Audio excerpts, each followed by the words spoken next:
this whole thing got kind of shifted over, and I wondered if they did something. Oh, yeah? You know, there was not that big space between you and I. You're getting all chummy with me. Oh, now he's winking. Yeah, that's right.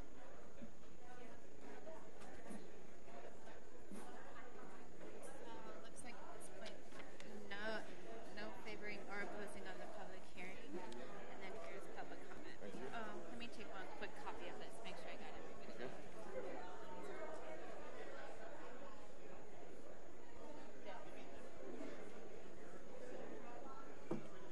Good evening. Hello. How you doing? I'm all right. How about you? You know, if I say anything good, it'd be a lie. I heard we're going to be done early. Well, are you? Good evening, everybody. I'd like to call this meeting to order. Please take your seats. Welcome, everyone, to the City Council regular meeting. Calling this meeting to order. Please prepare for the invocation and Pledge of Allegiance.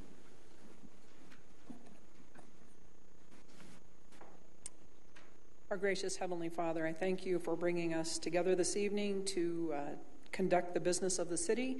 And Lord, I just ask that you would give us wisdom and insight beyond our own ability, and that we would deliberate and make decisions in an equitable manner. All these things we ask in Jesus' name. Amen. Amen. I pledge allegiance to the flag of the United States of America and to the republic for which it stands, one nation, under God, indivisible, with liberty and justice for all. Thank you. Thank you. Will the clerk please call the roll? Yes, sir. Members Olson, Welcome, everyone. Valentine, Here? Gillett, Present. Martinez, Here. Russell, Present. Yates, Here. and Mayor Jefferson. Here. All 7 present. Thank you. Moving on to agenda item 5. This is consideration of minutes of previous session. I would entertain a motion at this point. Mayor, move we approve April 17, 2017 minutes as presented. Thank you. Is there a second? Second. Thank you. Any comments or modifications? Seeing none, please vote. All votes have been cast. The record shows 7 ayes. Thank you. Moving on to agenda item 6. This is recognition of scheduled public comment. We're beginning with a very special treat, the recognition of the graduates of the Englewood Police Citizens Academy, Class 12. I'd like to welcome Chief Collins up to the podium here.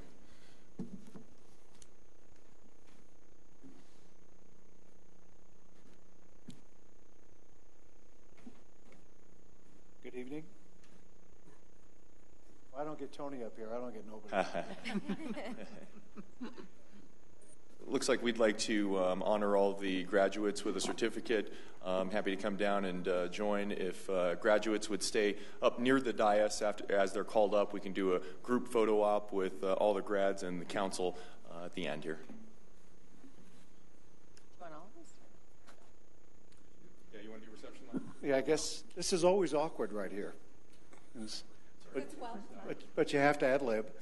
This is another great graduating class for our Citizens Academy, and I won't belabor the point. I'd love to talk, but now's not the time to talk too much. However, 6 years ago, I asked Toni to make us a more public-facing organization. I wanted to get our face out there. You know, they use the term being transparent and whatnot. But you could see the community was changing.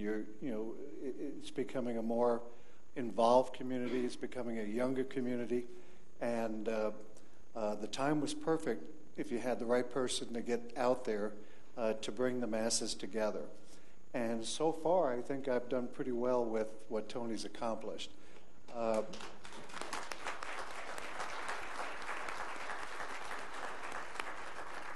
My theory is you give credit where credit is due, and it ain't with me. It's certainly with Toni. I would hope that you folks appreciated the interaction that you had with the folks from the police department. I hope it was a learning environment for you, and we're not thin-skinned. If you've got some suggestions for improvement, please let us know. And before we read the names of the graduates, I want to invite you to our family. And if you didn't know it before, you'll know it now. Toni has your phone number. And so, and emails. But again, for me personally, it is terribly important that we come together as a community and grow together. There are so many things going on in this world, and we cannot do it without your support. And this is one way that you've proven once again that our community stands up and delivers. So thank you all. And with that, we'll try to figure out how we're going to line up and do this. But Toni will do the announcements, and we'd like to shake your hand as you come through. So thank you very much.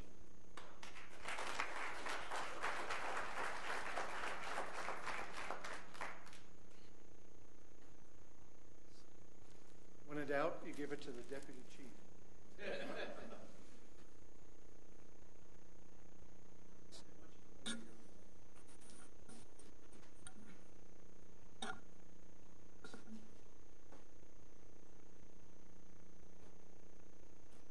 Okay. Amanda Arnce.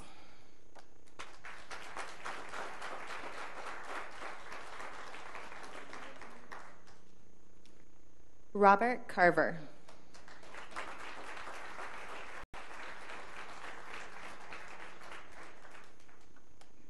Robert, thank you. Matt Fiveson.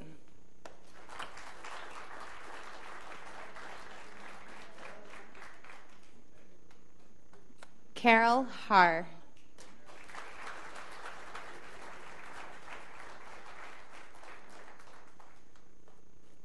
Dennis Hughes.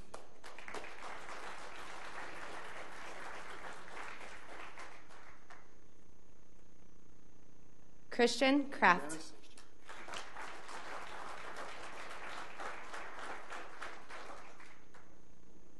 Stephen Mann.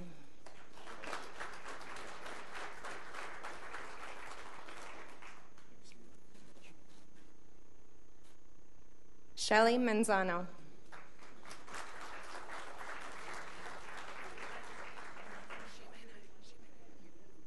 Lynette Moore.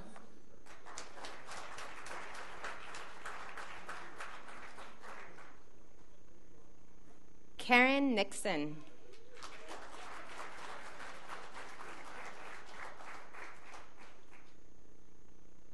Regina Ochoa.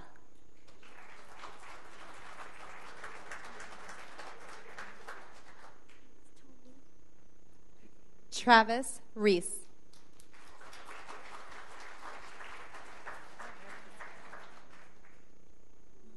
Michael Rittner.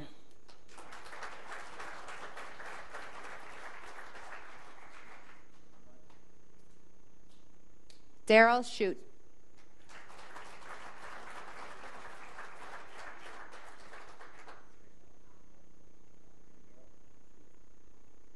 Brian Simmons.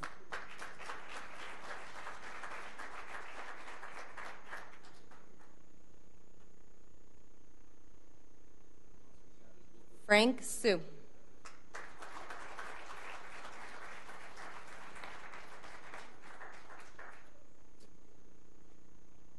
Brianna Verbeck.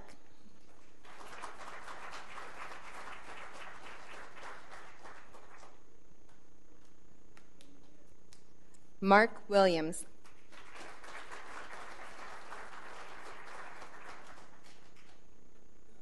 Kathy Woody.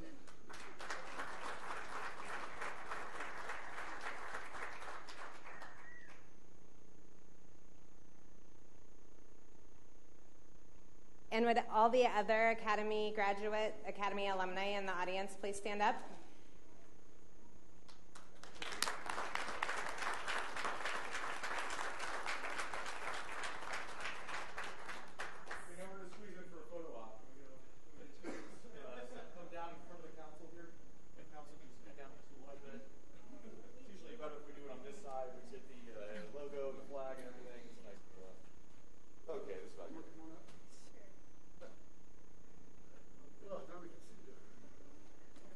Good.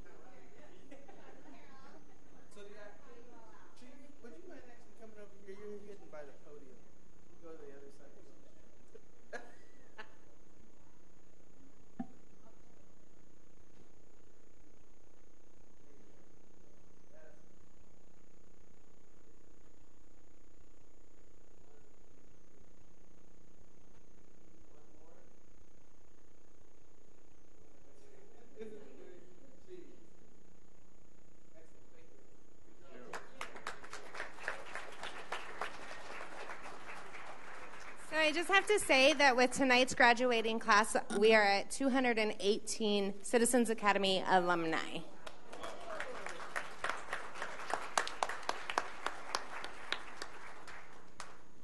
Thank you. I would like to move us on to some council response, perhaps, just so we can get the Citizen Academy graduates on their way. Again, just wanted to congratulate all the graduates, thank them for their participation, for their service to the city of Englewood. We will not take it personally, but you feel free to stick around, but we won't take it personally if you leave. Councilmember Olson. I just wanted to congratulate you all again and thank you because I know it took a lot of time to go through this. And you learned a ton about the city, and you'll be great informants to your neighbors and people you work with. So thank you for your part in making this a great place to live and be informed. Thank you. You will never stop getting emails from Toni. Councilmember Yates. I'd like to say thank you, folks, for coming in and taking the course. It's a major commitment, and I have to say that what Toni taught me that first 6 months I was on council, taking this class, it helped me a lot in understanding what we have for our community and how it works. So thank you for being involved. Thank you again. And again, feel free to stick around for the rest of the business. But again, we will not take it personally if you exit stage left. We're going to move on to our second speaker of the evening, which is Doug Cohn, an Englewood resident addressing council regarding historic preservation. Doug, if you want to give it about 30 seconds to let the room clear out, that way it's not sure, okay. giving you too much background noise. There's a couple of these left behind. That's what a Citizen of the Year does. That's right. Okay, Mr. Cohn, take it away, sir. Sure, thank you. On behalf of the Englewood Historic Preservation Society, I wanted to say thank you tonight. I noticed that the creation of the Preservation Commission is up for final approval, and that's cool. And I noticed that the new banner that's been shown for inclusion on Broadway, Historic Englewood. That's neat stuff. I love it. And I wanted to say thank you. The Historic Society now has some office space down in the library, and we'll be working on those kind of things. Mostly tonight. Excuse me, Mr. Cohn. Tom, would you mind shutting those chamber doors? Thank you, sir. Excuse me, Mr. Cohn. Mostly tonight, I wanted to talk about an Englewood original. I want to recognize an extraordinary Englewood citizen, Kay Howard, for all that she has done to preserve a very important part of our history here in Englewood. She graduated from the high school in 1959 and has a real heart for veterans and remembering those who have been killed in the wars and those who served. A lot of her schoolmates and friends were military veterans. I met her about 5 years ago when she came to council and said, I have this vision for a permanent military monument of some kind here in Englewood. And she talked with council and she talked with the guys over at the high school, and as it worked out, the high school said, what a great idea. And then she got started on probably the biggest challenge she's ever done in her whole life. She had a big dream and not very much money, but it took a whole lot of money. So for 5 years, she put her life and her savings and ran her phone bill through the roof and her internet connection, and the monument was created. She dreamed big and worked real hard, and her dream came true. The monument over at the high school, there's one high school in Colorado that has a permanent military monument, Englewood High School. She's one of the originals. I would like to invite you guys to save the date on Memorial Sunday, the 28th, at 1:30 in the afternoon. There's going to be a recognition of those who have served and those who died in service, with a special focus this year on those who served in the Vietnam era. So come and join us. Sunday, May 28th, starting at 1:30 out by the memorial, and then it'll be a couple hours inside. Thank you. Thank you, Mr. Cohn. Let me see if council has any questions for you this evening. Seeing none, I'll thank you for coming and speaking tonight. Move us on to our next speaker of the evening, which is Coween Dickerson, an Englewood resident, addressing council regarding communications. Good evening, Mrs. Dickerson. Good evening. My name is Coween Dickerson, 2835 South Pennsylvania in Englewood.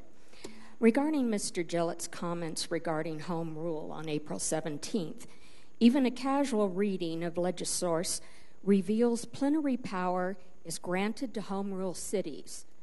Home rule cities are allowed by the state constitution, but the plenary powers are only in and for wholly local matters, which are very few and increasingly rare. Home rule did not allow the city to exercise plenary power in sign codes, as council had to alter sign codes due to the SCOTUS ruling that business advertising is a free speech issue. Obviously, you don't believe that plenary powers of home rule city of Englewood are absolute when it comes to the Constitution as interpreted by the SCOTUS, at least not for businesses. Obviously, if you agree that businesses have First Amendment rights, then you have to agree that the Bill of Rights, which was meant to protect the inalienable rights of citizens and individuals, takes absolute precedence over the alleged plenary power of Englewood Home Rule. The council has no power to make ordinances that violate individual property rights.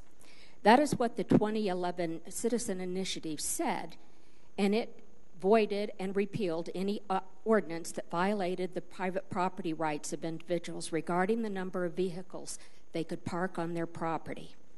Enforcement of the non-op ordinance is violating the private property rights of individuals and violating the clear will of the people who passed the 2011 initiative. That ordinance in particular, the non-op ordinance, is null and void per the 2011 initiative and should be repealed. And citizens are currently losing their vehicles and other properties by enforcement of this ordinance. And that should be and they should be exonerated and their property returned or abatement prevented. Several of council frequently cite the will of the people. When you do so, for instance, cite the vote of the people on the police building bond issue as the will of the people and therefore inviolate, you should remember that the will of people was expressed very adamantly in 2011 when the will of the people was that their rights to private property were paramount and that they forbade the city to limit the number of vehicles on private property. Yet there is still an ordinance limiting a class of vehicles to one, and citizens' rights to their property are being violated and their property seized and under threat of immediate seizure and destruction. I know that your oath to defend the Constitution of the U.S. takes precedence over the state constitution and even over home rule, at least insofar as the rights of individuals are concerned, to be free of the tyranny of even local government and free in their property rights. You need to change the thrust and attitude and power of code enforcement to one that is advisory and helpful, not heavy-handed enforcement of violations of individual property rights. Repeal the ordinances that are contrary to the will of the people. Secure seizure of one's personal private property under the guise of abatement of violations of ordinances that are violations of personal property rights is quite wrong and a violation of the Bill of Rights. Home rule does not grant plenary power to enact codes that violate personal property rights. You, council, have no such right. Thank you, Ms. Dickerson. Let's see if council has any questions for you this evening. Seeing none, I'll thank you for coming and speaking tonight. Moving on to agenda item 7. This is our unscheduled public comment. We do have several speakers signed up. Our first is Rhonda Filetti, here to speak about code and fence permit. And on deck is Liz Weber. Good evening, ma'am. Rhonda Filetti, 4853 South Fox Street. My partner, Liz, and I, we live next door to a rental property that's had 5 sets of tenants in 8 months, 3 of which have been evictions. The property continues to affect our quality of life, and after calls to the police, code enforcement, and the impact unit, we were told that our best course of action was to build a fence. I went to the community development office and asked to speak to somebody about building a fence. Audra Kirk came out. We went into the conference room and spoke for almost an hour.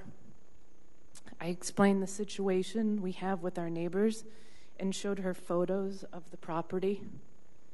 She was sympathetic to our situation and understood that we needed an 8-foot fence in order to create privacy and to solve our problem. We discussed possible solutions.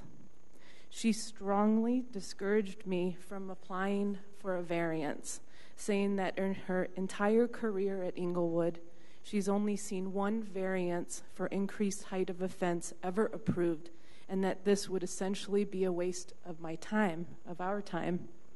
We then discussed how I would need to build the fence. She was very specific.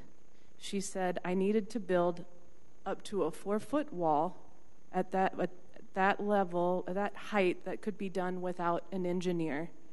So the 4-foot wall, then attach a 6-foot fence, and then attach a lattice top, as long as there was a space between the lattice and the fence. This is exactly how she told me to have the fence built. There was nothing subjective about her instruction, nor was there any misinterpretation. She gave me the name of a fence construction company to do the work. That company's timeline, I called them, and they were too far out. We had an immediate situation with our neighbors, and it was escalating. So we hired a different company that could come out the following week, actually. I instructed that fence contractor to build the fence in the exact detail that Audra told me. Then he worked with the permitting department in the application process. A permit was issued, signed by Audra, and the fence was built. Approximately 3 weeks later, we received an email from Audra Kirk saying that our fence had been brought to the attention of her supervisor and that the fence needed to be reduced in height to 6 feet in the next 30 days. She said, quote, "I am sorry that you will have to do this. I know that I told you this was all right and that I truly did believe that it would be okay." My partner, Liz Weber, is speaking next, and she's here to tell you what happened immediately following this email. Thank you, ma'am. We'll see if council has any questions for you this evening.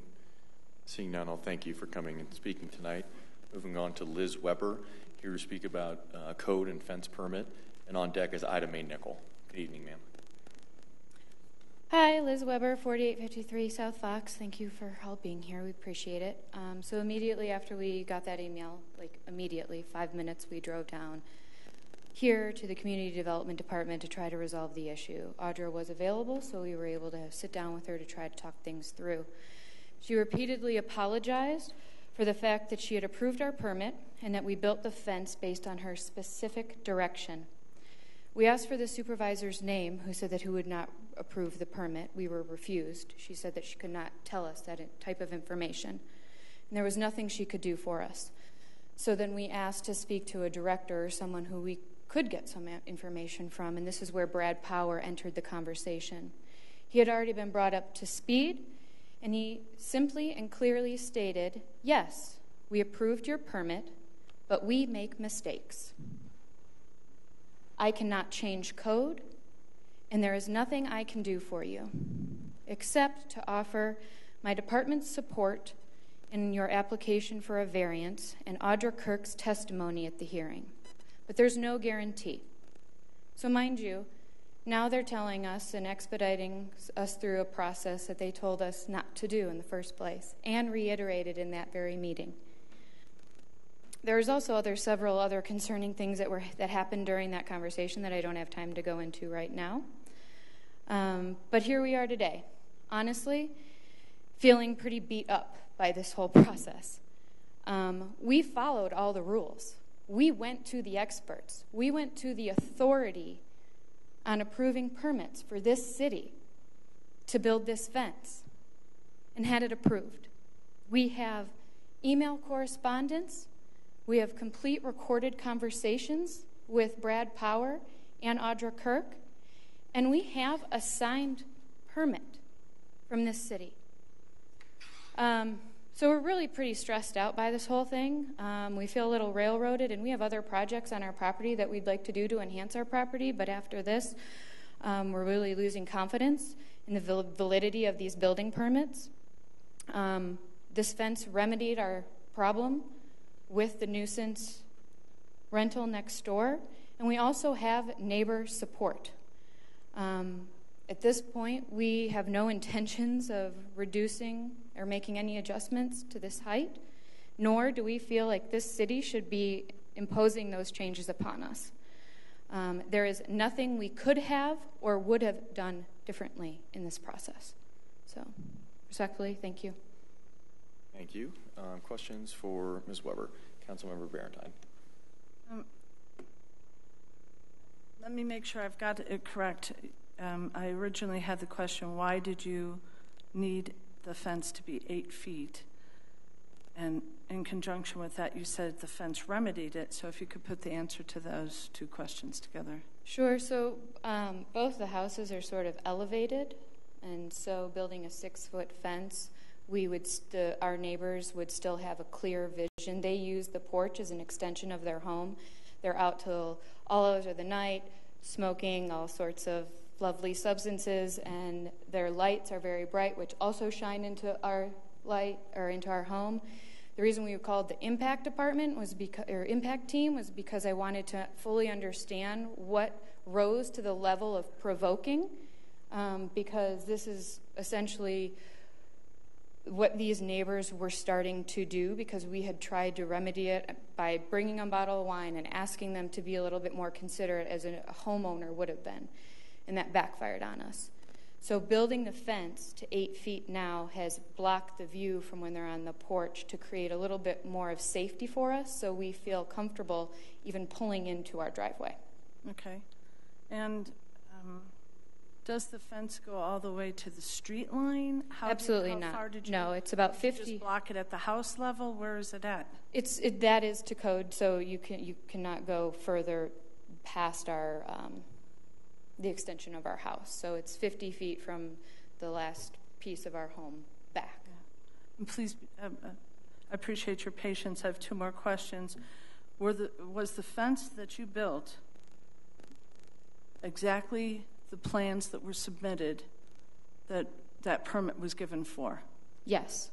Who submitted the plans? You? Our contractor. A contractor submitted plans, and that fence was built exactly to the plans that the permit was given to you on. Yes. Okay. Exactly what we were told to build by the city. And then one more question. You made a comment at the end of what you said was that now they're trying to help you do this expedited process. What is this? What do you mean by expedited? What process? And so this is kind of where we're feeling a little, and to be perfectly frank, a little scared that we're being bullied by the city. They told us not to apply for a variance, not to do it. But now all of a sudden they say, hurry up and get this variance paperwork submitted in like 3 days. I just flew in from a vacation, and this has tainted my entire vacation. So I'm supposed to then not fill out an ample and robust variance application. I'm running around to try to get neighbor support in time to submit this, which we were already able to get 7 of these forms filled out in a matter of like an hour getting back from having this meeting. They bought us the sign before we even submitted the application. So Rhonda called me while I was on vacation and said, hey, we got this sign and this ginormous post. And I'm like, well, we haven't even submitted the application. Why are we getting this sign? Who gave you the sign? I guess she's from, Audra sent me an email saying a woman who works the desk in the office was going to be bringing us by a sign to post in the yard. So I see her pull up, and she's got this sign, and then she's got a post for me. It's like what you'd put a stop sign on. It's like this hot tile. And I said, how do you expect me to get that in the ground? Yes, ma'am. I apologize. If you could, Councilmember Barrington, can you redirect the question here so we can stay on a question? Okay. Yeah, so so I don't. You were given a sign Yeah.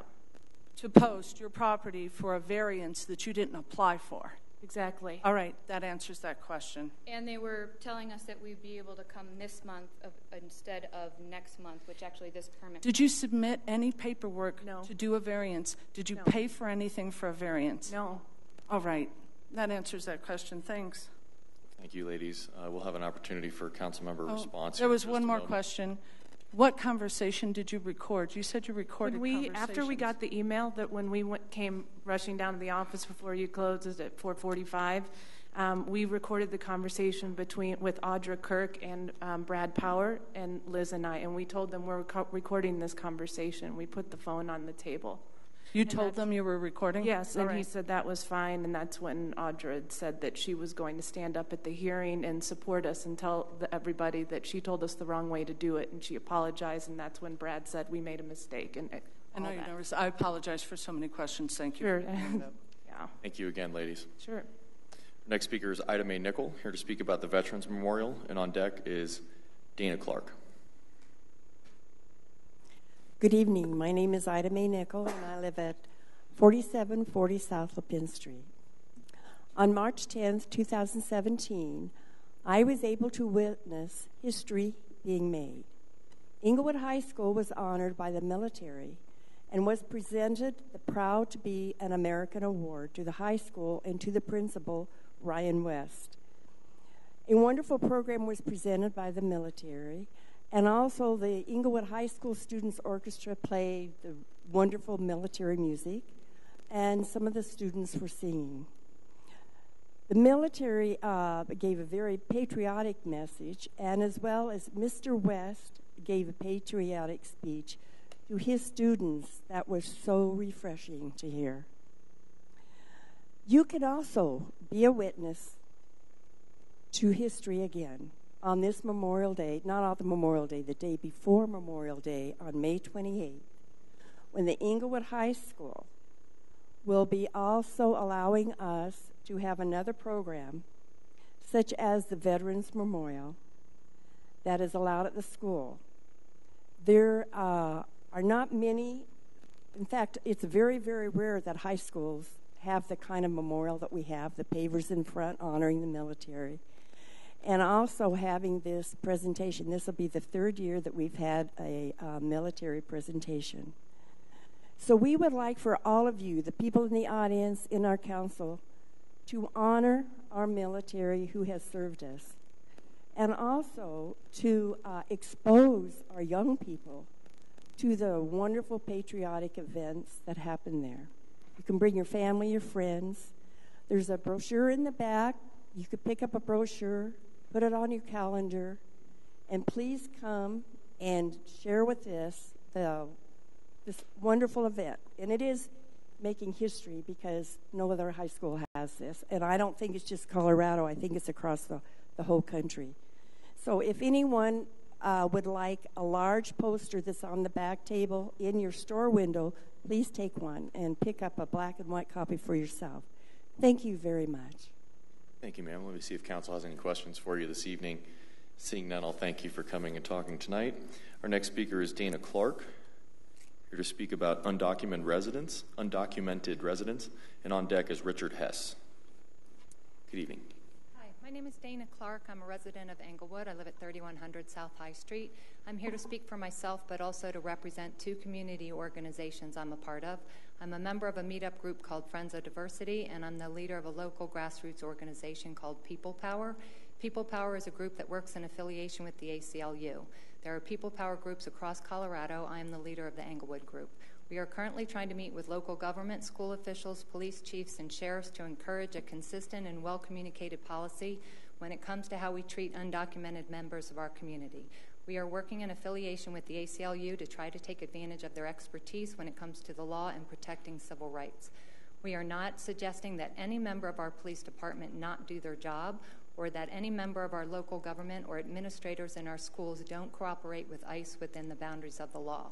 What we are asking is that as a community, we proactively prepare for greater ICE activity in our city by making sure that we have clearly communicated policies and procedures in place at all levels of government and the police force, and that we are on the same page as our schools and the county sheriff we work with. We have been in contact with some of you and had a meeting scheduled with the chief of police, which got canceled. There seems to be some concern about our agenda and some fears about our affiliation with the ACLU. I have brought some information with me that I hope will assuage your fears. We have had many positive meetings around the state that have been very cooperative and not at all adversarial. Because Englewood is not an isolated community, I think it's important that we communicate effectively with Denver and Littleton and any other city along our borders in regards to this topic. We have had very productive meetings in both of those places. I believe that without careful planning designed to help our community understand where its responsibilities begin and end when it comes to policing our undocumented citizens, abuses of power and civil rights violations will take place, and not necessarily intentionally so. If there is a fear of the ACLU, I think it is better to be proactively protecting civil rights and privacy in our community before they have a reason to have a problem with our city. I know this topic can seem very political and immediately sharply divide us if we look at it from the perspective of politics. I am asking you to forget politics and political affiliations for a moment and look at this from another perspective. No matter how you feel about undocumented Englewood residents, I think we are all proud of our democracy and its protection of civil rights and our efforts as a nation to avoid unnecessary violence or abuses of power. As an example, I am sure we have all had a moment in life when we wondered why our country operates on a presumption of innocence when there's a criminal involved that we are all sure is guilty. Then we remind ourselves that this principle is vital to a modern democracy. The 9 principles that we are recommending Englewood adopt in its treatment of undocumented residents is designed to do the same, protect the ideals we all value regardless of political affiliation. I have a packet here for each of you, if I'm allowed to give you one, that includes a list of those 9 policies, a copy of my remarks, and some updates on progress we have made in agreeing on these policies in other cities, and some reminders of why it is an important Mrs. Clarke, could you conclude your comments, please? Rights. Thank you. Any questions from council? Seeing none, you're able to provide these copies to our city clerk, and she can disseminate those to council. That's right. I was about 2 sentences from done. I should have read a little faster. Sorry about that. Thank you. With the city clerk. We'll have comments in a little bit. And we'll move on to Richard Hess, here to speak about homeless issues. And on deck is our last speaker of the evening, Dave Cheadle. Good evening, Mr. Hess. Hi, I'm Richard Hess. I run the martial arts school at 4328 South Broadway. I've had a lot of issues, especially the last couple of years, with homeless people up and down the block. I came in to teach kids class about a month ago, and I had 2 homeless gentlemen camping out in my doorway. I caught one guy sleeping in my car once in the back that I had left unlocked in the alley in my parking area. Well, this has been an ongoing problem, and it seems to be getting worse. My kids program at my gym has dropped off dramatically. It went from 18 kids down to about 5 or 6 now. My average class used to be about 12 kids, and I believe that I'm not getting new kids because I get the phone calls, but when they're driving up, the area just doesn't look good and people don't stop. I believe it's just being a larger problem. I've talked to a lot of other business owners on the block, and it seems to be a big problem in the area. I don't think it's getting better. It seems to be getting worse. I've been there 5.5 years now, and when I first started there, it wasn't as bad as it is now. The last probably, I would say, 2 years, it's been getting worse, but maybe the last 6 months, it's just gotten a lot worse. I don't know what could be done about it, but I feel like something needs to be done. It's going to be killing a lot of the businesses. I see a lot less traffic in my gym. It's just people are afraid to come in that area. So I'm trying to maybe get something resolved with it, maybe something like what they did with the library, having it patrolled or something. Maybe somebody walking on foot would be, a foot patrol during certain hours or something when it's really the busiest. I'm not sure what to do, but I'm almost to the point of looking for a new location. It's gotten so bad. So I just want to bring that to your attention, see if there's anything that can be done. Thank you, sir. Let's see if we've got any questions for you this evening. Mayor Pro Tem Gillett. Thank you for coming. You were here 2 weeks ago, and the neighbor that has the homeless program was here as well. And did you guys speak together? Did I've talked to him a few times. Unfortunately, after they leave his building, he has no control over what's going on, and he's not. There's no one. That building's not always occupied, so it's really just, in my opinion, it's drawing a bad crowd, and it's just creating a draw for it. I've just had issue after issue, and it just seems to be getting worse and worse. Thank you. Thank you. Have you noticed any additional police activity in the last 2 weeks? I'm inside. I just see what's right in front of my building. Cops driving down the street. I haven't seen, a difference because I'm not watching traffic. Thank you. Councilmember Barrington? It's my understanding that you guys have tried to get some businesses together. Are you trying to get some community together in that area to try to figure this out, or what are you doing? Yeah, it seems to be organizing, actually, with the business down the street, several other people with Scott, and a few other businesses. We had a meeting with 2 of the council members about it. We're still half the people that are doing it are out of town right now, so that's kind of where we're at. Thank you. Councilmember Martinez? Have you noticed particular times of day where there's more activity than others? Is it more like in the morning? You mentioned a lot of times when your students come in. I come in around 10 o'clock in the morning, and I'm there usually till 1, and that's kind of on and off at those times. And then I come back at 5, and I'm usually there till about 9 o'clock. And it seems like around when I get there at 5, it seems to be heavier sometimes. It also depends on what day it is. I know there's the Giving Heart is right down the street from us. That's a homeless center for, I believe they give vouchers and stuff and food and stuff like that. And it seems like when they're open, we have a lot more traffic on the street. On that block. I'm on the same block as them. Thank you. Seeing no further questions, well, thank you for coming and speaking this evening. Our final unscheduled speaker is Cheadle, here to speak also about homeless and Giving Heart. Good evening, sir. Good evening, Mayor. Thank you again, everybody, for what you're doing for our city. And I am Dave Cheadle. I live at 3706 South of Cohn Street, 30-year resident. And my wife and I have worked and shopped and lived in this community for 30 years. I'm a pastor in the community. I'm part of one of the founders of the pastor network of over 10 churches in the city. And I am involved in leading the Giving Heart and several other ministries. So just a word, last 2 weeks ago, our last session, I listened to the concerns, and we've been addressing every one of those concerns aggressively. I did meet with Richard for 20 minutes or so right after the meeting, and since then I touched base with him once. I've been meeting with other businesses, and just FYI on Giving Heart, in 2014 we were the Community Organization of the Year by the Chamber of Commerce, and I've renewed our membership to the Business Chamber, the Greater Englewood Chamber of Commerce, and I went to one of their events this week, which was across the street from us in the 4300 block of South Broadway. And, Toni, Arnoldy, and others spoke up on behalf of the good stuff that we do.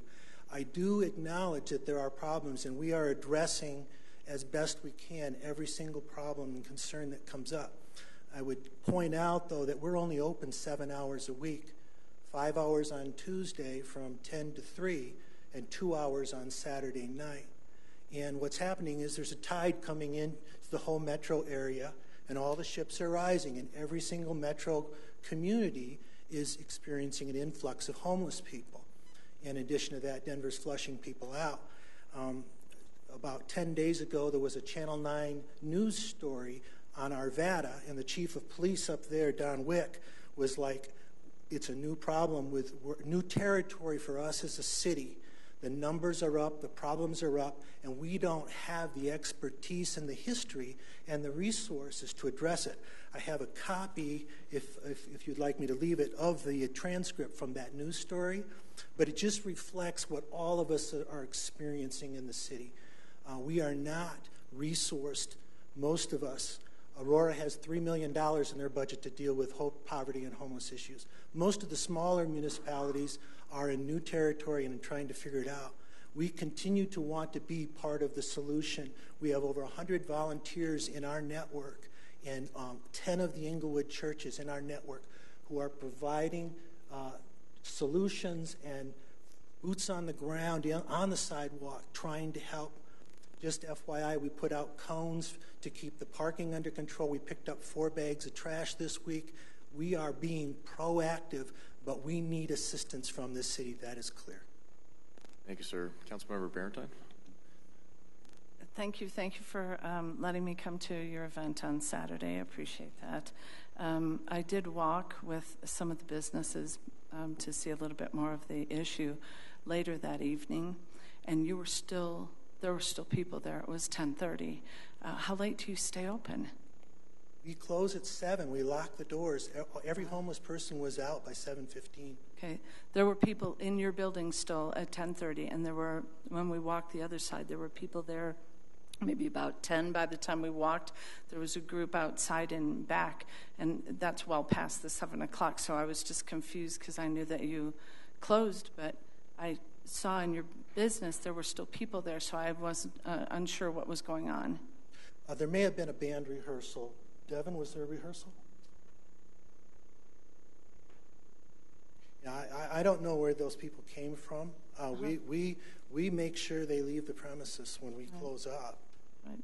There were people that I had been introduced to earlier in the evening, so I recognized some of them. But and the other, you originally had started this in City Center. You had a location right across from this building, correct? And why did you leave that location? Wouldn't the RTD have been a good location for you? Well, we were getting pressure from the city, and we had a donor who purchased the building. That building is owned, and we do business out in South Broadway now, and we're code compliant, and we're up to city's requirements on everything. I'm confused. What do you mean you were getting pressure from the city? Well, some people perceived that us being open there was drawing homeless, and of course, if you look at the police statistics, it did not improve after we left, and in fact, it may have gotten worse after we left. Thanks. Thank you. And thank you, too, for coming by, and Rita, I failed to mention. They came by, and they spent a half hour with us, prayed with us, and took a tour, so thank you. Thank you, sir. Have you noticed any additional policing activity, patrols, or have you met with Impact or any of the PD in the last couple of weeks? Right. On time, I was a little pressed, but we've made a call to Sergeant Reed McGrath, and he's assigned Josh, I believe, to be working with us. And we have a number of meetings in the queue, and we've been very busy in the last 2 weeks. Thank you, sir.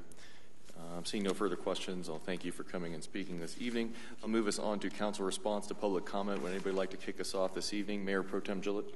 I want to thank everybody for coming out, especially those that passed our academy. I want to congratulate them all again, and I know it's one of the great programs. Even my son's mother-in-law took that, and she took it living in Denver, and she was able to take it right before she moved. So I want to thank everybody. And regarding the issue with the fence, I would like to formally submit a council request for that item, that council be updated on that issue. I would hope that the city would stand with our residents if they did what they were told, that a variance, that at least their council member could be shown as supporting the residents, that they've done what they should do. And I don't want to get into who said what said or trying to put it on trial here. I just like to submit that and just ask that we be followed up with that. And Ms. Dickerson, I appreciate you coming again, and you're always giving your comments that are interesting and thought-provoking. Sometimes I don't agree with everything, but I totally agree and support your right to say it. I know that, again, our city strives to do what is legal, and we have a lot of attorneys that make sure that we violate people's constitutional rights, that we hear about it. And I know that it's the conviction of myself and other members of this council that we violate nobody's civil or constitutional rights. And the interesting of property rights is we move into a community, we don't have unending rights. I mean, that's why we have fences and we have rules that we agree to together. So while I understand what you're saying, I would also say that there has to be some restriction. And before it was my turn to talk, I was looking for that amendment. I know it was 2011. It was either C or D. I can't remember which election it was, but if somebody has the wording for that, if they could just send forward that on to me. I just don't have it in my stuff here. For the last comment I have, a few years ago, we had a youth center here at City Center that dealt with homeless youth.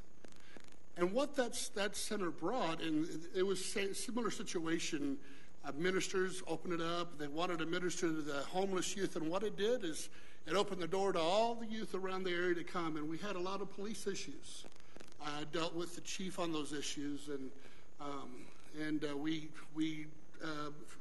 2 councils ago, it was a real issue. What do we do with this? Because people weren't wanting to shop.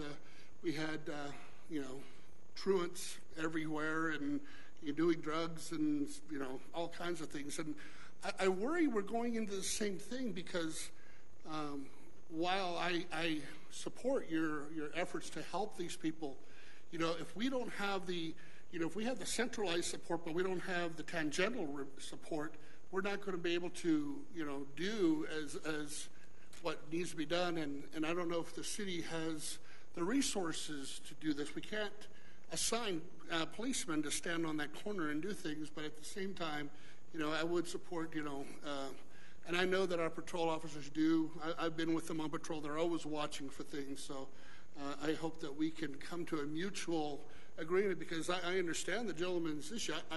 There are places that I don't take my wife to because she's uncomfortable going there, and therefore I don't go. And if that's what's happening, and if this situation is causing our own residents to be uncomfortable, we have to address how your situation affects that as well, and works together on that. So I know it's not as simple as just me saying anything tonight about it, but I hope that there could be something that we can do as council and maybe city staff, and to say, because these things are coming.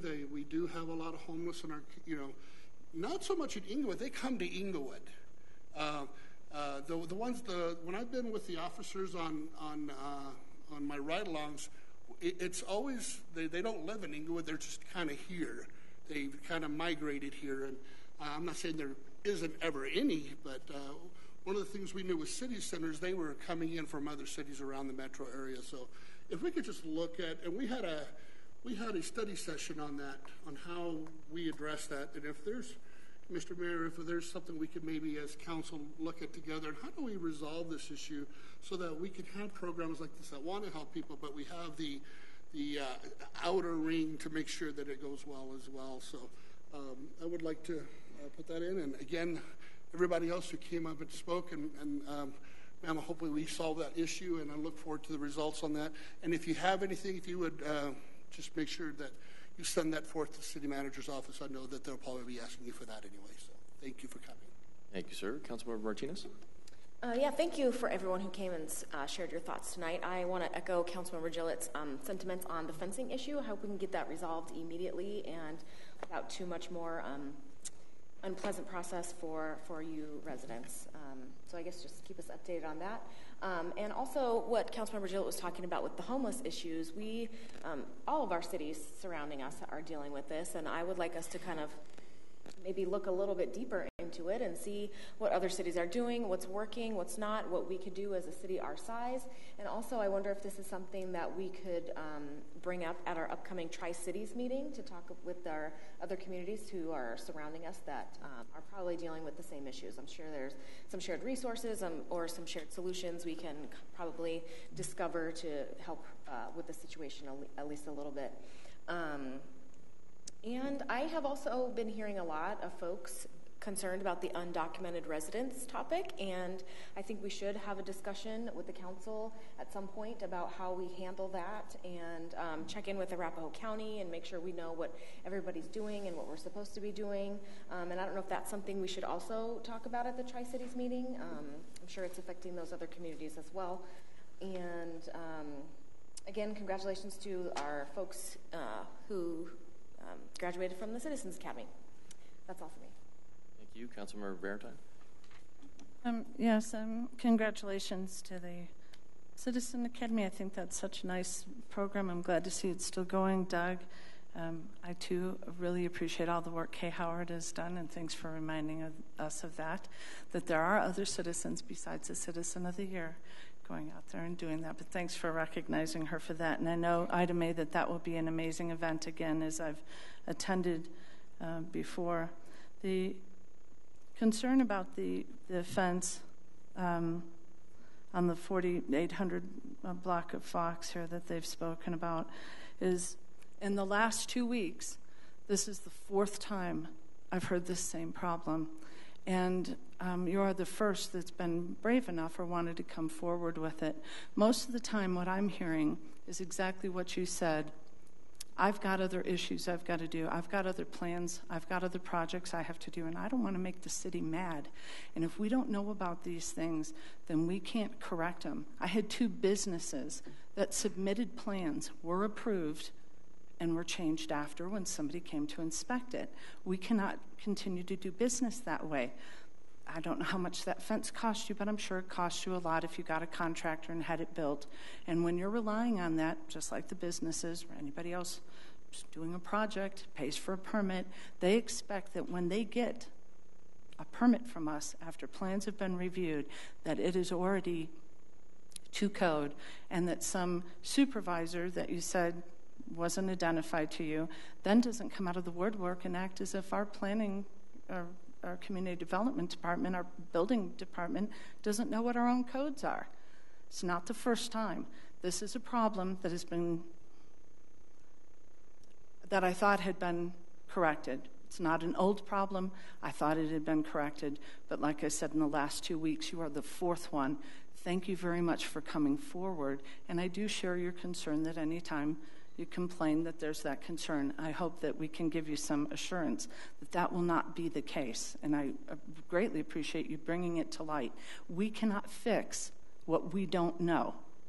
And if it stays just being done with this other process and why you were given, I'm sure we will be provided information on why you were put into a process that you did not apply for and did not pay for, which makes it kind of look like somebody was trying to cover up what had happened before with no guarantee that the process they were putting you in would have resolved this issue.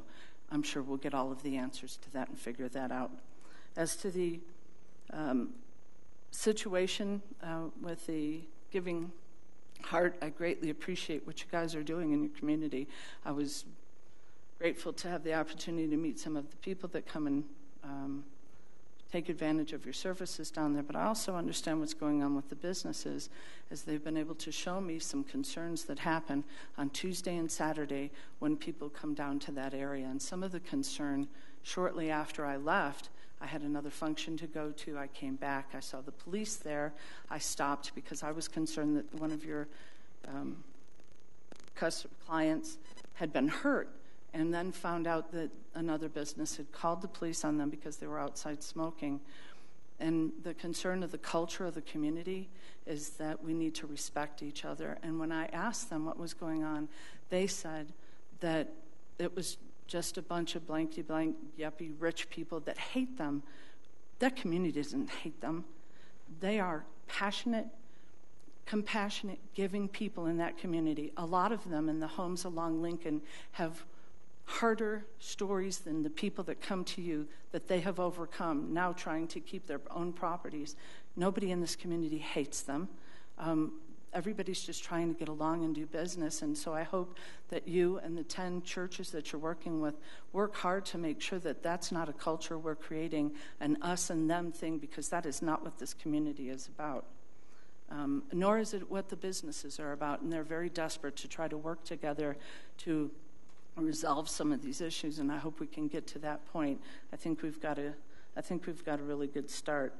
And I agree with Councilmember Martinez that we need to have a very, I like your word, robust conversation on the sanctuary city issue or welcoming city issue.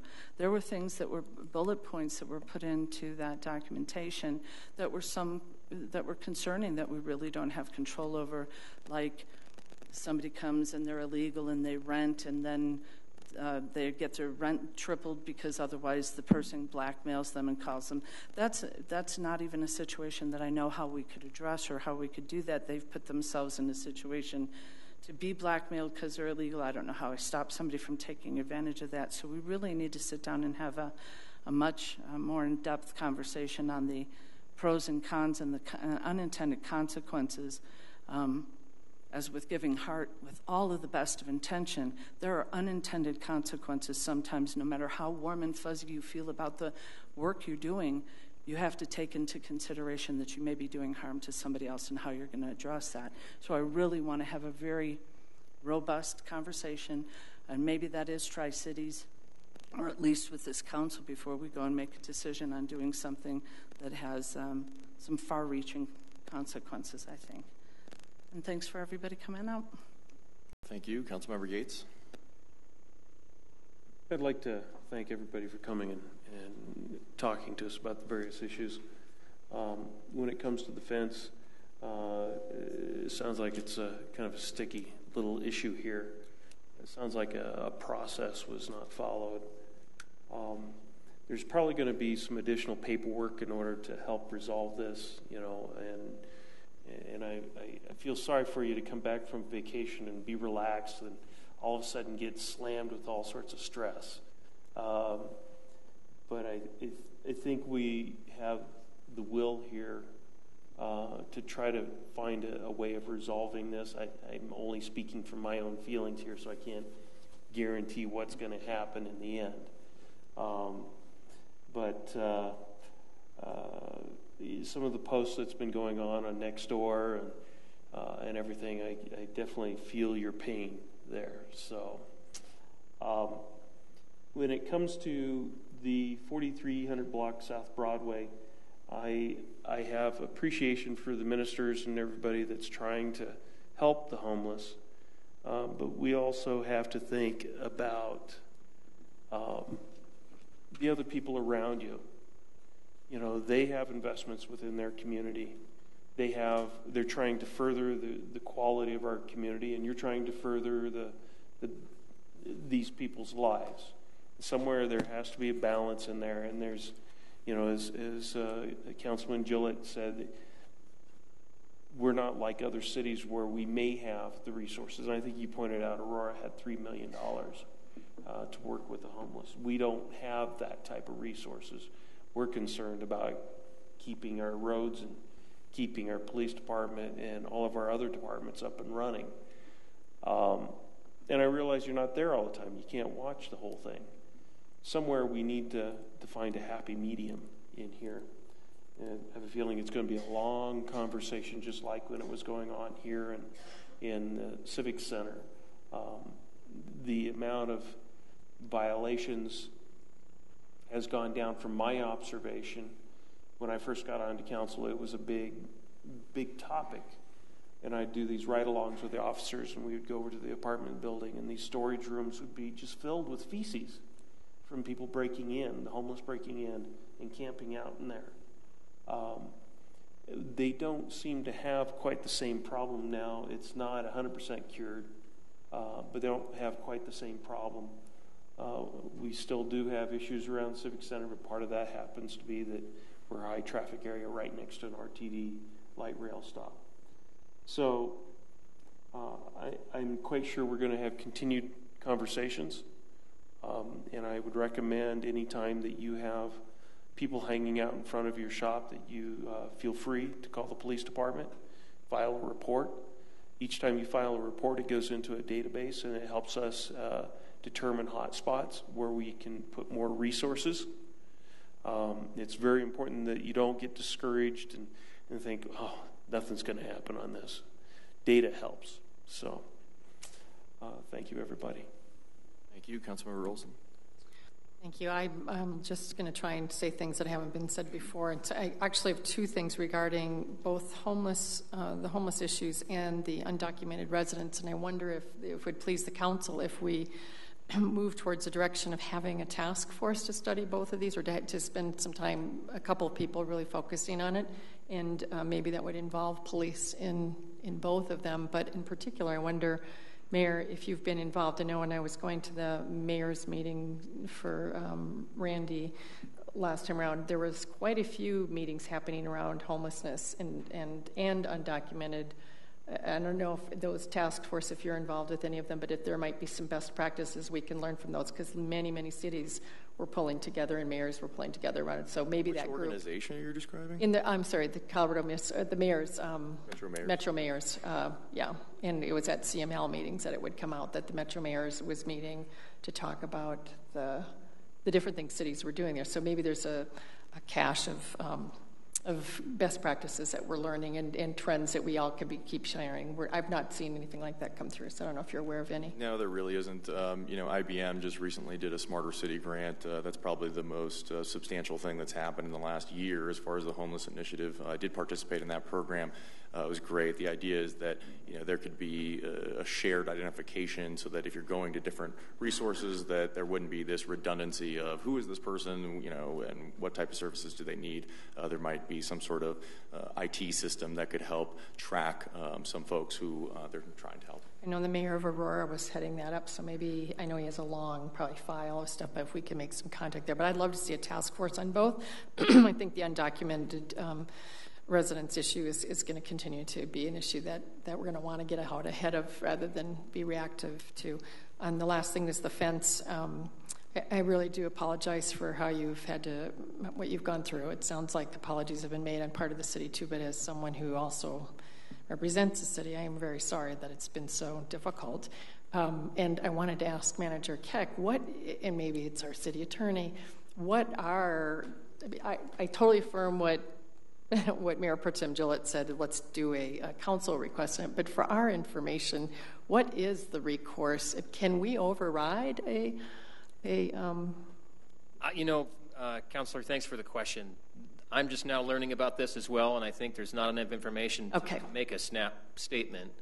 It sounds, though, as if the Board of Adjustment and Appeals is involved, that's a quasi-judicial board. Yeah, and so we don't have much say. You don't want to be anywhere near looking like you're interfering with that, but there needs to be some additional research here. I think I was asking an oblique question. That's what I wanted to make sure that it's a quasi-judicial, we can't really interfere with it, and if it does not go through that properly, the next step is courts, right? But we don't want to get it to that, so we can do anything we can to make sure this thing gets done easily. It's not in. Thank you, Councilmember Russell. Stick with Councilmember Russell. I would like to thank you all for coming out tonight. Congratulations to those who went through the police academy. I haven't had the opportunity to do that yet, but I'm planning on doing that at some point. I also am concerned about the fence issue, and I appreciate you coming forward and sharing with us, and I believe that we'll move forward with this. It is not a Board of Adjustment and Appeals, and it's not going that way, it sounds like, because you didn't file the appeal. And so I believe we're at a point that this should be able to be dealt with once city staff has looked at this. And anyway, thank you for coming out. I also appreciate the situation with the businesses in the 4300 block of South Broadway and what they're going through. And I also do appreciate what the group of churches is trying to do. However, I do have some concerns that I agree with the statements that Mayor Pro Tem Gillette shared and Councilmember Yates, that we do have a responsibility to those in the community, and if Denver is pushing people out, Englewood cannot control all the homeless that would be coming through here because of that. And so it is something that we do need to address. I do agree that council needs to, I'm not sure that we need to appoint a task force at this point to discuss either the homeless or the undocumented workers. I believe that council probably should have a discussion on this before we move forward with the task force at all. And with that said, thank you, Doug, for coming out and sharing with us and item A. And I look forward to going to I hope. I have talked to my sister about going to see my aunts and uncles, so we may be out of town that weekend. But I will say, my husband went last year, and he was overwhelmed with the ceremony, being in the military, and especially the Vietnam-era veterans, because for years my husband would not stand up at anything where they were honoring, because the Vietnam vets were not highly thought of when they came home. But thank you for bringing that to our attention. I appreciate it. Thank you. Since council's made a lot of comments here, I'll try not to repeat a lot of stuff. Thank you, everybody, for coming. Rhonda and Liz, I won't beat a dead horse. It sounds like there may have been a mistake here, so we apologize for that. And how can we make it right, I think, is the question we're sort of waiting on. Hopefully, staff can be in communication with you until our next meeting so we can try to resolve this in a timely manner. Thank you, Ms. Clarke, for coming down and speaking. I do believe that there are some issues surrounding undocumented immigrants that do need some clarification with our policy. I would support the council sort of taking a look at some of those issues. I think we should probably discuss this under agenda setting on whether or not the council would like to see this topic come forward, and if it does, then what are some parameters around that conversation, as this issue can, I think, eat a lot of the council's time if we're not conscious about what the issue is that we're trying to resolve on the front end. To Mr. Hess and Mr. Cheadle, I thank you for coming down and speaking. I did have a question for staff, or Mr. Keck, perhaps regarding additional policing and impact efforts, perhaps in the last couple of weeks. I did hear from Mr. Cheadle that impact is involved. Is that the case? That is the case, sir. Thank you. Are we doing some additional patrols on that block, or is it simply an impact issue? Impact team is on that issue, sir. Thank you. Appreciate, again, everyone coming down and speaking this evening. I'm going to move us on now to agenda item 8. This is communications, proclamations, and appointments. There's nothing this evening, so I'll move us on to agenda item 9. This is the consent agenda items. At this point, I would entertain a motion on the consent agenda items. Mayor, I request we approve consent agenda items 9B, 1, 2, and 3, and 9C1. Thank you. Comments? Councilmember Barrington. Second. We need a second. Oh, apologize. I'll second it. Thank you. Now we have a first and a second. We'll move on to conversation. Councilmember Barrington. Yes, I'd like to pull 9B2. Thank you. Councilmember Russell. I would like to pull 9C1. Thank you. Okay, that consent agenda items remain 9B1 and 9B3. Any further comment? Seeing none, please vote on the remainder of the consent agenda items. All votes have been cast. The record shows 7 ayes. Thank you. I'll move us back to 9B1. This is Historic Preservation Commission ordinance. This is Council Bill 10, Historic Preservation Commission ordinance. Staff recommends that City Council approve an ordinance creating the Historic Preservation Commission. Our staff source is Senior Planner Harold Stitt. I don't know if Mr. Stitt would like to make his way up, or perhaps Mr. Keck, you might be able to help us with this. Excuse me. Excuse me? Oh, B2. B2. That's oh, geez, I apologize. All right. Okay. Not that I don't want to hear about historic. Thank you. I apologize. Thank you for that. Clarification, 9B2 is the Budget Advisory Committee term extension. Staff recommends council approve an ordinance to change the term of the Budget Advisory Committee from 3 years, which would sunset in May 2017, to make the Budget Advisory Committee a permanent committee, to add a provision to include 2 council members as non-voting liaisons, and to include an option for the BAC to provide issue briefs in addition to their annual report. Our staff source, I apologize, is Finance and Administrative Services Director Kathleen Wrinkle. Again, with it being consent agenda item, I'll ask for council questions. Councilmember Barentine. Yes, I had this pulled. We are having the same two council members go on to this board as we did before, and it was those council members that recommended that we pull council representation and put this board maybe on the chopping block. So I guess I'm not aware of what's different from council's perspective on why we're continuing forward with this board, or what's different now. Okay, we can move on to the discussion after we have a motion and a second. Real quick, does anybody else have any questions for staff? Seeing none, I would entertain a motion on Council Bill 11. Is there a second? Second. Thank you. Any further comment?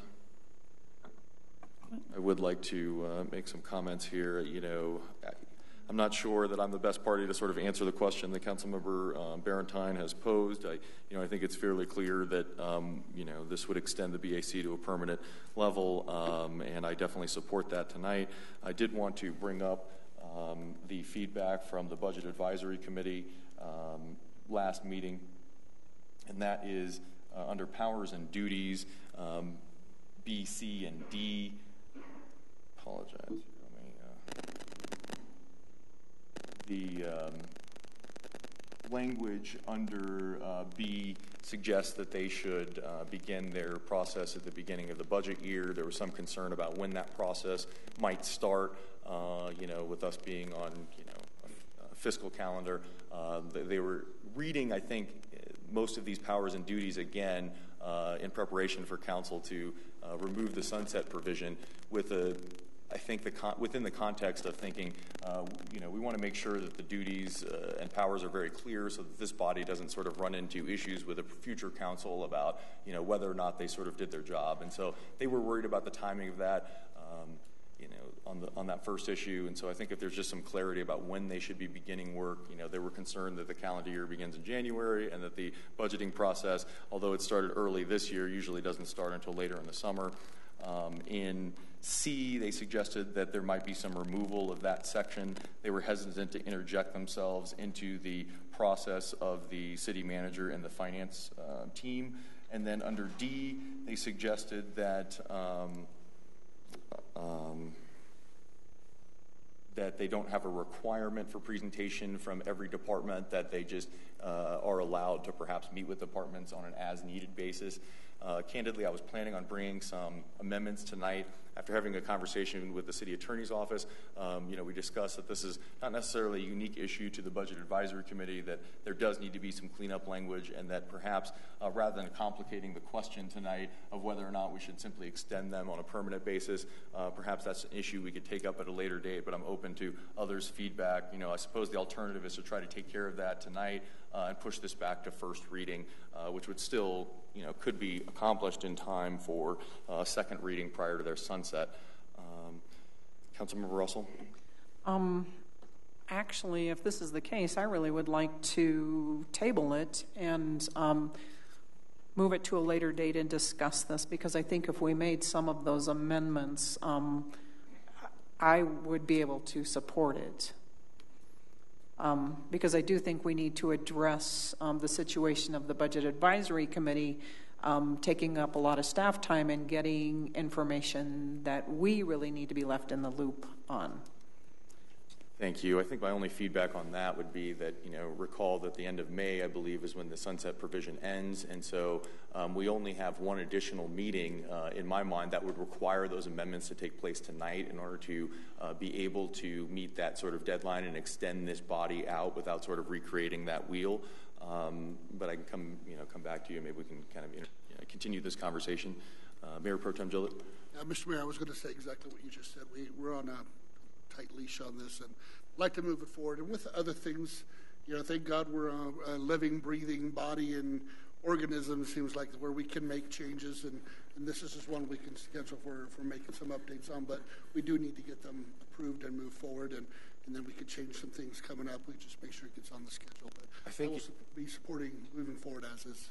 I think in the interim, if we, just provide some clarity that, the Budget Advisory Committee really shouldn't be beginning working with the city manager's office or the finance department individually, separate aside from council, I think is really some of the main concern there, and that most of the requirements that are delineated in B, C, and D could all be met through the basic processes that we already have through a presentation through council that could also be a joint presentation to the Budget Advisory Committee.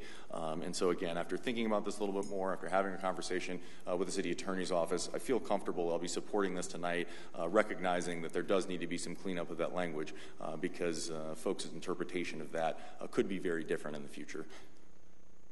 Any further comments? Allison McKinney-Brown or Mr. Keck, would you either of you like to weigh in on this at all? I've had some really interesting, insightful conversations with several city council members in the 1 month that I've been here about issues from Chapter 2. And what you're bringing up right now, I've actually heard from a couple of you in association with other boards and commissions. And one of the things that I was going to suggest at the end of the meeting, but I think that these are very valid issues. I think that we're running into these very similar issues with other boards. Where do liaisons stand? How do we even define the role of a liaison? What's open meetings rules applicable to boards and commissions? It's just an across-the-board issue that we've had.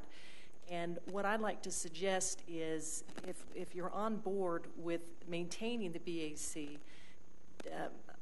what they've presented tonight is fine. But I think that we need to, in the next 90 days, literally in the next 90 days, bring back a cleanup of Chapter 2, incorporating all the issues that all of you have brought to me in the last month, and see if we can just resolve some of these issues that just keep coming back over and over. I think they're really valid questions.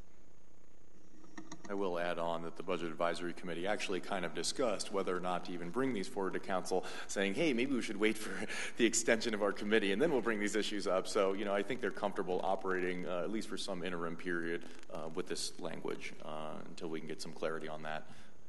Any further comments? Seeing none, I'll move us towards a vote. Seeing no further comments, please vote. All votes have been cast. The record shows 6 ayes and 1 nay, the 1 nay being Councilmember Barentine. Thank you. Moving on to 9C1. This is council travel to CML. City Council requesting by motion the ability to have 5 members travel to Breckenridge, Colorado for the 95th Annual CML Conference. The purpose of this conference is professional development related to the duties as elected municipal officials or staff sources. City Manager Eric Keck. I'll open it up for questions at this time. Councilmember Russell. I actually have a couple of questions. It says City Council requests the ability of 5 members to travel to Breckenridge. I count 6. It is 6. Okay. And as you recall, Council, we registered 5 of you, and then Councilor Barentine decided that she would like to go as well. So my apologies. The numbers do include the cost for 6 of you. Registration as well as housing and any additional classes that you might be taking. So that number does reflect the accurate financial figure. Okay, and then I just have one other question. Why is it that Councilmember Olson is able to get such a great deal and the rest of them are spending so much money? I'll let her answer that question. I'd be glad to have you join me, but I have access to a condo, and it's about $89 or $90 for house cleaning, and that's it that I have to pay. So okay, I'm just going to stay there. But there's another bedroom if somebody else wants to join. But I have to drive, and I pay my own way to drive up from Keystone. Well, I was just curious to know why you got such a good deal. I do it every year. Okay. I stay there every year. Great. Thank you. Thank you. Further questions from council? Seeing none, I'd entertain a motion. Moved. Second. Thank you. Further comments? Councilmember Barentine? It's not in Breckenridge. So you do that every year? You just I go do. To Breckenridge and then drive to wherever they have it? No, it's my condo. It's a family condo. Oh, okay. I don't care if you take a vacation. No, I drive. I thought, you use that condo every year for CML. That's kind of a nice savings. I do, and I don't charge gas either, but it's a wonderful drive, so I do it. And then, so the only other difference then was the classes that we registered for. Correct. Some council members wanted to take classes that were pre-classes, if you will, to the conference itself. I believe those are on Monday, maybe Tuesday. I forget the schedule. It's Tuesday. Yeah, Tuesday. That class is a for-fee class in addition to your normal registration. Mm-hmm. But I signed up for that, and I'm one of the lowest ones. I didn't sign up for a meal. Oh, there's some lunches or something. Okay. Yes, there are different meals. If you decide you wanted to go listen to the governor, that's an additional cost. It's kind of like Frontier Airlines with CML. Administration pays for certain things, and then if you want to do other things, those are costs. Sorry I couldn't work it out with work sooner, but apparently my signing up late gave me a cheaper hotel. Unless I buy a condo up there, then I could do cheaper. Further questions? Seeing none, I'd entertain a motion. So moved. Thank you. Oh, I apologize. I just need We're a second. under discussion. No, we've got to just need to vote. Yes. Any further discussion? Thank you for keeping me on task here. I'm a little off kilter tonight. Any further comments? Seeing none, please vote. All votes have been cast. Let the record show 7 ayes. Okay, let's move on to agenda item 10. This is public hearing items. Tonight under 10A, we have signed code amendments to the Unified Development Code public hearing. This is Council Bill 14, signed code amendments. Community Development recommends that City Council consider testimony during public hearing on an ordinance authorizing amendments to the UDC Title 16, Chapter 6, Section 3, signs, Title 16, Chapter 11, Section 2, definition of words, terms, and phrases, and Title 15, Chapter 16, Section 3, signs, garage sales. Our staff source is Planner 2, Brookbell. Mr. Mayor, I move we open the public meeting. Thank you. Is there a second? Second. Thank you. Any discussion? Yes. Why is everybody so hesitant to second things? Because you do it so well. And then All votes have been cast. Record shows 7 ayes. Thank you. Mr. Bell. Good evening, Mayor and council members. You want to get sworn in?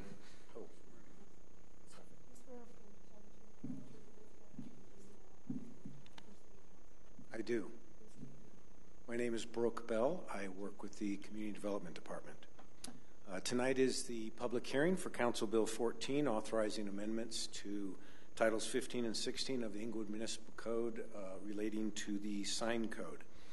I've submitted for the record proof of publication of this public hearing. It appeared in the Englewood Herald on April 20th, 2017, and was published in the City of Englewood website from April 19th, 2017 through May 1st of 2017. I'd also like to submit for the record the council communication and its attachments. In terms of previous council action, 2 weeks ago on April 17th, council approved a bill for ordinance on first reading and set a public hearing for tonight.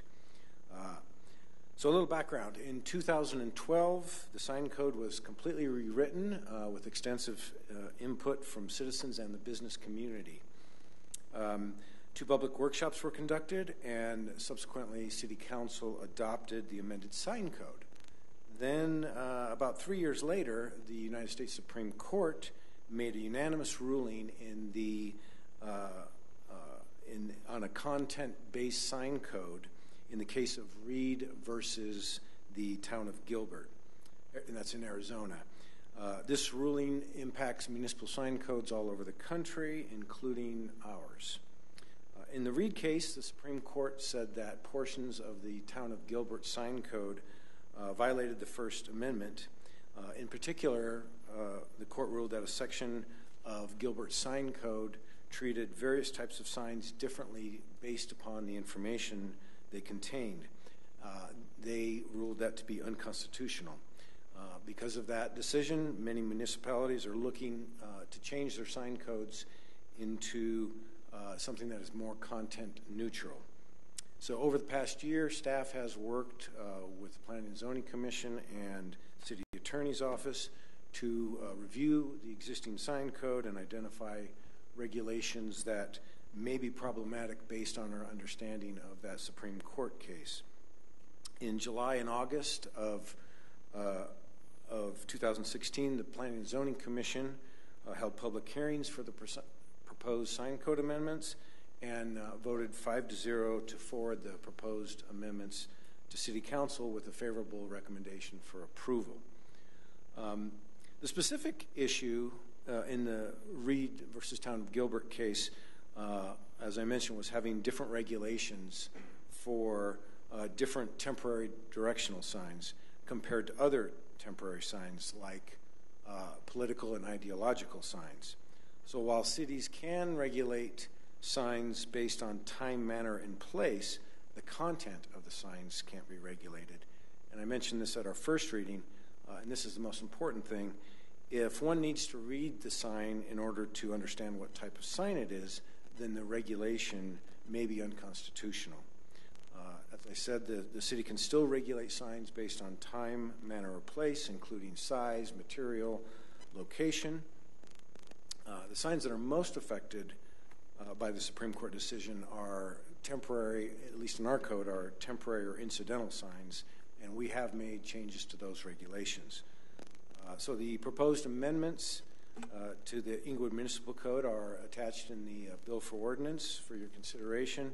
I do want to mention that at the first reading, Council did note two items that needed correction on page 16 and 36 of the ordinance itself. Those two items have been corrected and are included in the ordinance. So with that, I'd open it up to any questions. Thank you. Questions from City Council? Seeing none, Councilmember Barentine. What was the one that was corrected on page 16? On page 16, towards the bottom, under sign illumination standards, number 2, non-electronic message display signs, that EMD in parentheses was deleted. And then would you like it on page 36 as well? Yeah, go ahead, you might as well. Okay. On page 36, near the top of the page, under number G1, on-site accessory signs and advertising devices, and then under A, purpose, we scratch the word advertising. It says the purpose of allowing certain on-site accessory signs and advertising devices includes, we removed advertising. Thank you. Councilmember Russell? I just have a question. Down at the bottom on the first page of the council communication, it says on July 19th, 2016 and August 16th, 2016, the Planning and Zoning Commission held a public hearing and then sent this on to City Council with a favorable recommendation. Why did it take so long to get to Council for us to even, I mean, it was last council meeting that it came up for first reading. Correct. Just the council agendas were full, and we just weren't able to get it on there. I know the council was focusing on a number of other items, and so we waited for a good opening. Okay, thank you. Thank you. There is no one signed up either favoring or opposing Council Bill 14, so I would entertain a motion to close this public hearing. Moved. Thank you. Is there a second? Second. Thank you. Any further comments? Seeing none, please vote. All votes have been cast. The record shows 7 ayes. Thank you. Let's move on to item 11. This is ordinance resolutions and motions. Under A, approval of ordinances on first reading, we have 11A1, the grant of city ditch easement at 3650 South Broadway. This is Council Bill 31. Staff recommends City Council approve and bill for ordinance adopting the grant of city ditch easement to the City of Englewood from Cherry Hills Apartments, LLC. Our Staff Sources Utilities Director, Tom Brennan. Good evening, Director Brennan. Good evening, Mayor, members of council. I'm here this evening to recommend approval of a bill of ordinance for an easement for city ditch for 3650 South Broadway. Cherry Hills Apartments, LLC purchased the former Flood Middle School located 3650 South Broadway and submitted a request to reconfigure the city ditch's alignment through the project. That request was granted, and now we're just getting the easements in order to reflect the new alignment of the pipe. you have any questions for me at this time? Councilmember Russell. I actually, in reading all of this, I don't necessarily understand how it happened. I mean, did the city own the city ditch easement to begin with? Through that site, it was a prescriptive easement. What does that mean? I'll refer over to legal for a correct answer. Typically, when you hear prescriptive easement, it means it's been established over time. It's not something that's in writing. So I'm imagining that's the application in this situation as well. Yes, all the school sites, we found that also at the high school. And okay. I don't know if it's related to city property or not. So does that mean that there really was no ditch running through there? There was just an easement? No, there was the ditch, and that's how you get the prescriptive easement. You're there. You're physically there. It's just the documentation is not there. Okay. And I mean, the reason I asked that question, because I knew when I was campaigning that in that block on Sherman Street, there was a brick building in the middle of the neighborhood that was part of that. So did we own the prescriptive easement? And the only reason I'm asking this question is when you look at the bill for ordinance and when you look at the contract, we're buying the easement from them.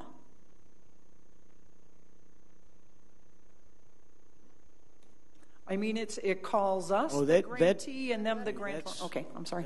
I'm sorry, that isn't correct. No, we're not buying the easement from them, granting it to us. Okay.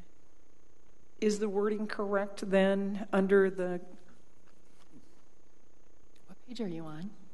You on the second page of the contract? Or? Kind of the Exhibit 1. Exhibit 1. Exhibit 1.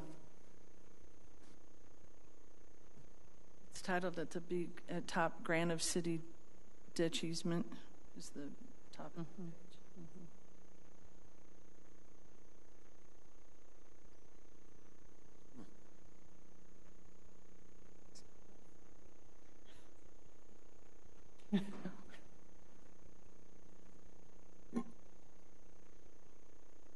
The way this has been presented, and I'm just going to be honest here.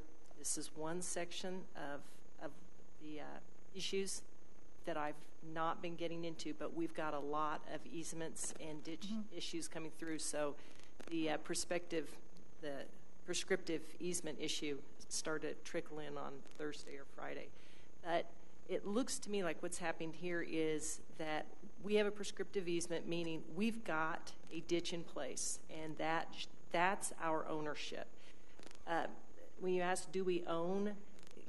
Yes, but for example, any easement, or if you wanted to share a driveway with your next door neighbor, you would have a driveway easement. You'd have an established. You could go down. You can go down to the county and find that. Prescriptive easements are not that. It's what's in place. It proves that you're first in time, first in right kind of idea. In this particular situation, it looks like we gave them an easement. They need to switch that out. They need us to move our ditch, or they need us to move, so we're going to do a switch out. We have to accept their easement and then give them back, but it's a switch out. And I'm not. I think if it's helpful, perhaps I could give a little background on the development. Recall that city ditch ran through there, and that when these apartments got built, they boxed that ditch below there, and so there's probably some relocation of some of that. And I think this is just trying to memorialize some of those relocations. Is that a fair? Actually, what I'm asking is, are we the grantor? I mean, it says that we are the grantee, right? And that's correct. Yes, because they need to give us back land because of what they took when they built. So basically, it's us taking land back from them so we can keep that ditch running across that property.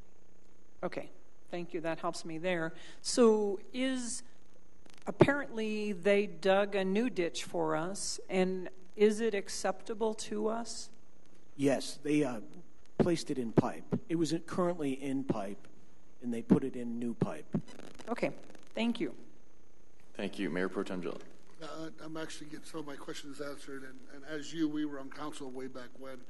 That pipe used to run diagonal through that property.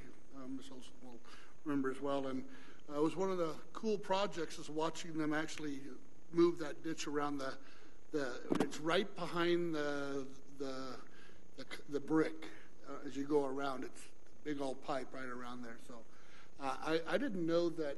What I was going to ask is, how did we ever think that they owned it since we paid for it? And, so I was just wondering how did that, because we paid to put the ditch there. We paid to move it. They didn't. No, they paid the entire cost of the relocation. The city did not pay for that. They paid for it. They paid for it? Okay, I thought we paid for it. Okay. Questions, Councilmember Barrington? Well, so we're not resolving the prescriptive easement, the original easement. This is a new one. They moved the property. They dug a ditch on property they owned, and now we're creating a new easement on property that they owned. Has nothing to do with the original agreement or where the original one was. We owned the original ditch. There was an easement on it, but since it's been moved, this is just taking care of the ownership of that piece. And I don't think that came across very clear in here, so I appreciate that your explanation worked. Well, and the one thing I need to make clear is, as your attorney in this matter, I'm pleased to see that what we're going to have now is a written established easement, and we're moving away from those prescriptive easements to something that is easier for us to defend. So I like this better than what we had before. And then to the issue that you brought up before, if you could just take a look at the minutes that this was kind of done between the 11th and the 13th. There is a vote on the part of the Sewer and Water Board to go ahead and change the policy. It is not their policy to change. They cannot vote to change council's policy. So just to kind of bring an issue up about that, they changed nothing. And so maybe some additional information on the supposed all of the money it's cost or whatever, but they can't change council's policy within their board. So just wanted to make sure you knew about that too. Thank you. I'd entertain a motion at this point on 11A1. Second. Thank you for the explanation. Thank you. Further discussion? Just quickly on the Water and Sewer Board issue, I think, there was some discussion, that there was some suggestion that the Water and Sewer Board may have had this internal policy. And so I think the board was very aware that they weren't trying to impact council policy. In fact, they sort of directed me to give some feedback to the council about how we'd like to handle this. I think we talked about that a couple weeks ago when I said that they actually sent out a phone meeting to get the minutes approved the following day via email. So further discussion on this item? Councilmember Barrington. Well, I do want you to address it because that's not the way it's written in there. So if you do, I'd appreciate it. Further discussion? Seeing none, please vote. All votes have been cast. The record shows 7 ayes. Thank you. Moving on to 11B1, this is approval of ordinances on second reading. General obligation bond for, under 11B1, we have the general obligation bond for Englewood Police Headquarters Building. This is Council Bill 30. Staff recommends the council approve an ordinance to establish parameters authorizing the sale of general obligation bonds for the Englewood Police Headquarters Building. Our staff source is Finance and Administrative Services Director Kathleen Rinkle. Director Rinkle. Thank you. Since this is second reading of the parameters ordinance supporting the authorization and sale of the general obligation bond for the police headquarters building, we don't have any additional information, and there have been no changes. Any questions from council? Seeing none, I'd entertain a motion. So move. Second. Thank you. Looks like the mover was Councilmember Yates, and the second was Mayor Pro Tem. Further discussion on this item, Councilmember Barrington. I'm going to be voting no for the same reasons that I did before. We told people that if they gave us the $27 million and there was additional money, that we would go ahead and make sure that that went back for the bond or to pay things back. And now it's become very clear that there is the intention of re-looking at the way that that was written and spending every dime of this money, and I don't agree with that. I don't think the citizens totally understood. They thought they were doing a building, not anything for the police. So on that, I'll just be voting no. Thank you. Councilmember Russell.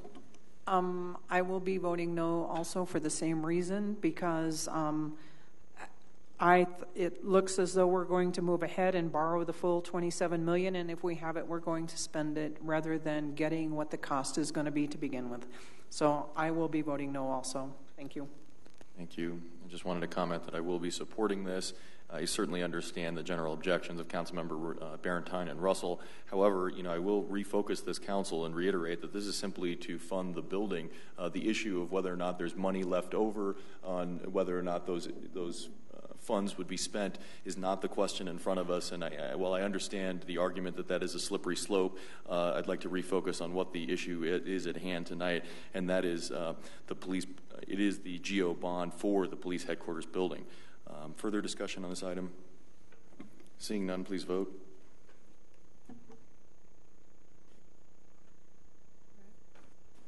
Councilmember Barentine.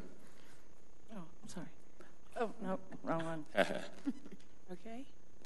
All votes have been cast. Let the record show 5 ayes and 2 nays. The 2 nays being Councilmember Russell and Barentine. Thank you. Moving on to agenda item 12. This is general discussion under Mayor's choice. We do have an executive session.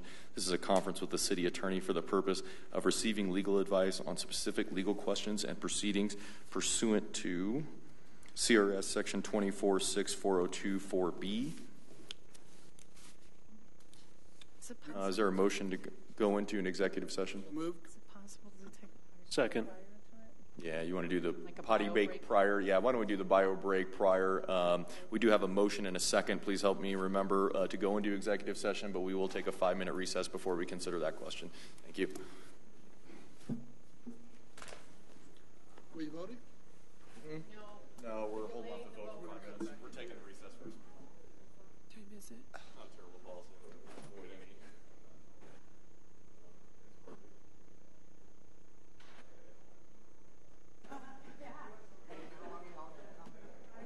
It could be till tomorrow. We have gone till tomorrow before.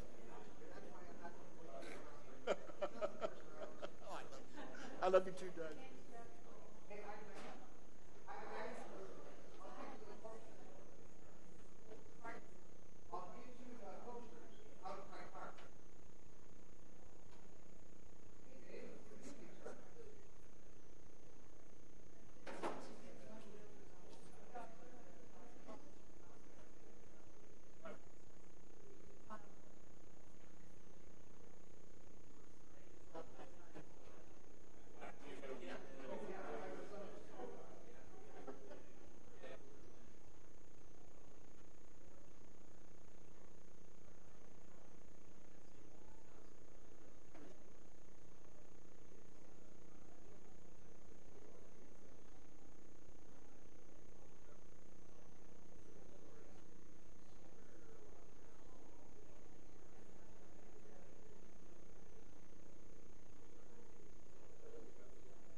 Okay, folks, if I could get everybody to take their seats, I'd like to get this meeting started in about 1 minute.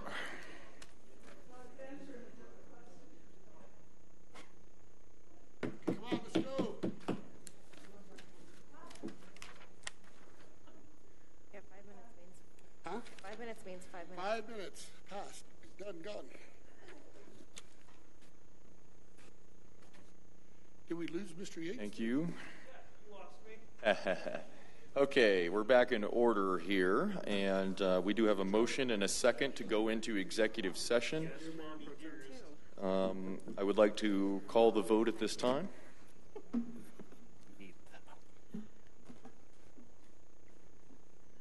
Amy? All votes have been cast. Let the record show 7 ayes. Thank you. We'll be heading into executive session here in the community room for the public's benefit. I don't anticipate it being very long, but I've been wrong before. I'm guesstimating 20 minutes. Lied every time. Don't hold your breath. As long as there's a punishment.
believe me, he's coming back from the dead someday. This country will finally be in good hands.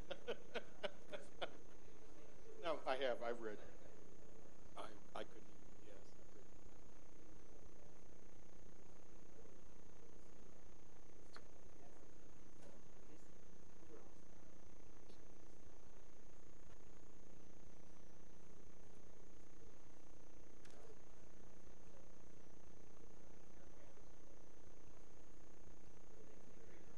Oh, okay.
I used to live in Virginia. And it's even up there. I mean, if you like history, Virginia is a really good place to be.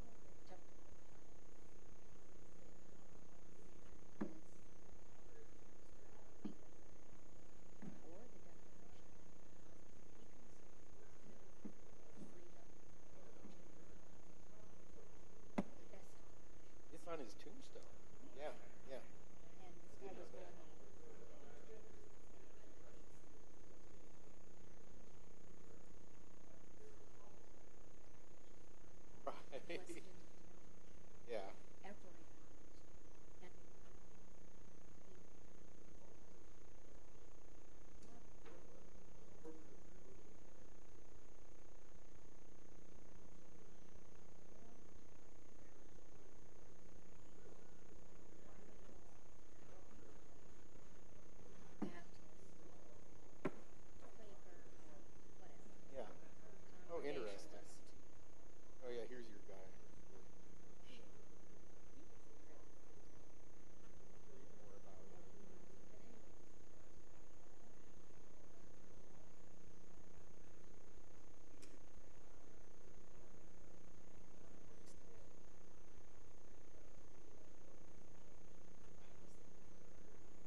70s. They'd done away with standards. Yeah. Yeah. Yeah.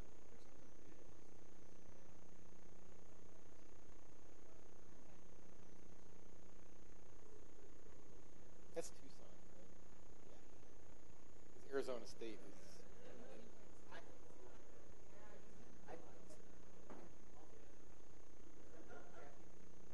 Still didn't listen, right?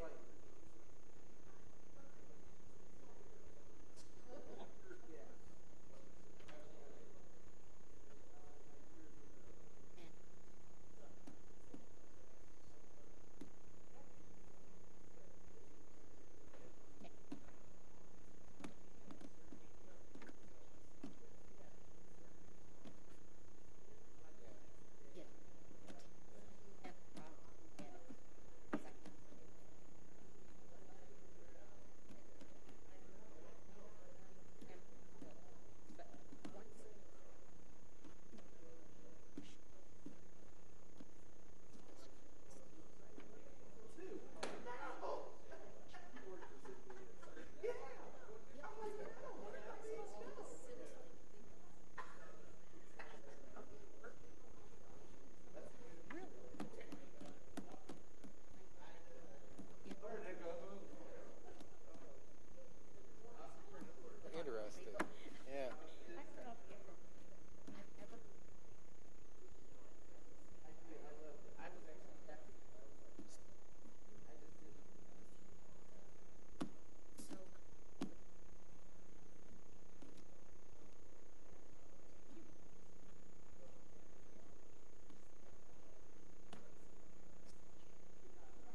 Yeah.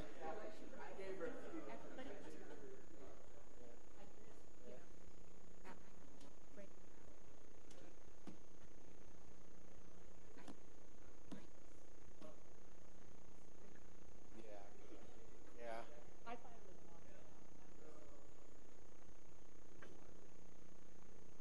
Yeah. Yeah. Now, back then in the 60s, crossing into Mexico was pretty easy. Right? It wasn't like now crossing in and crossing back over the border. It's pretty straightforward. No, I got in a lot of trouble. Oh, really? Oh, that's not good.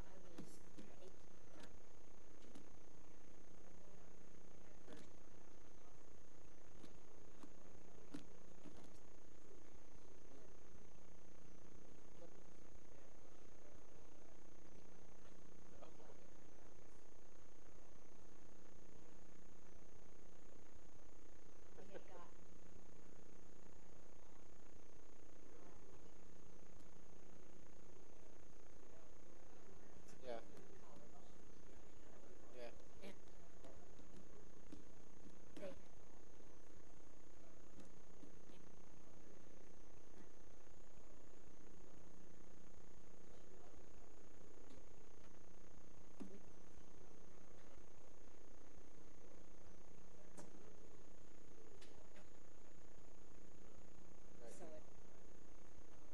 Yeah. Oh no. Oh no. Oh geez. That's crazy. Yeah. Yeah.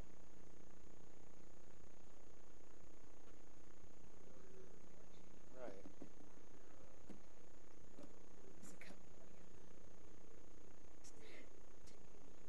Yeah. Oh geez. Yeah. Yeah. Oh geez. Well, that's too bad.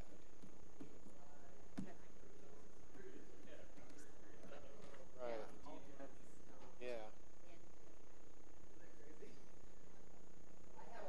Oh no. Yeah, that'll raise a flag. Yeah. Yeah. Yeah.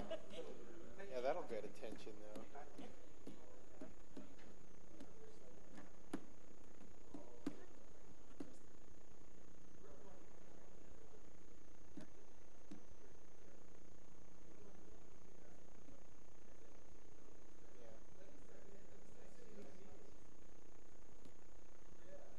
Yeah.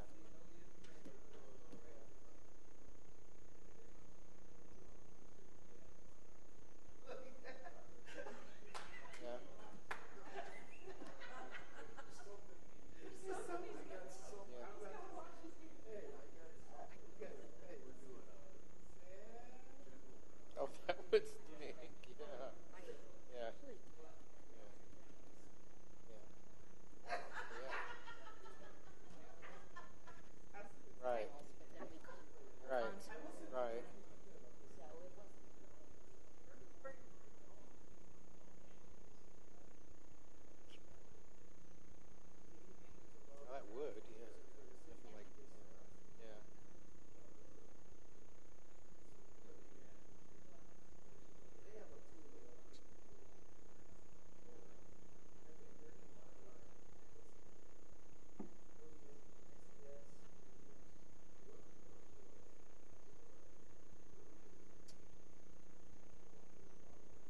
paradoxical effects too. But all those like over-the-counter sleeping pills, they just wire me.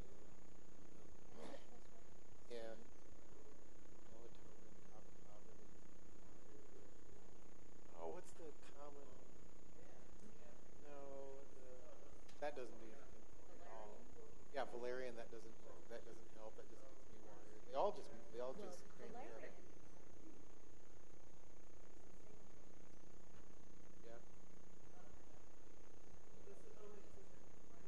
Yeah, I've heard actually that some people consider it dangerous.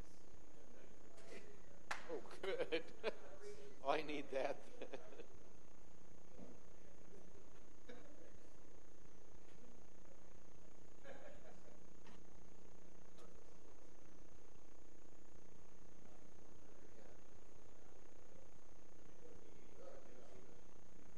Oh. Yeah. Oh. Which one is that? Is that the... Oh, yeah? Oh.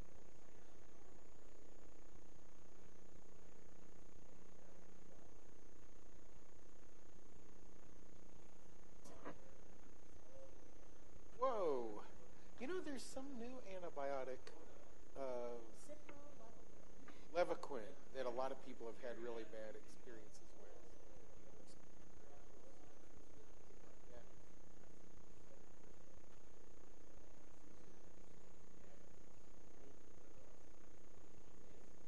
Yeah.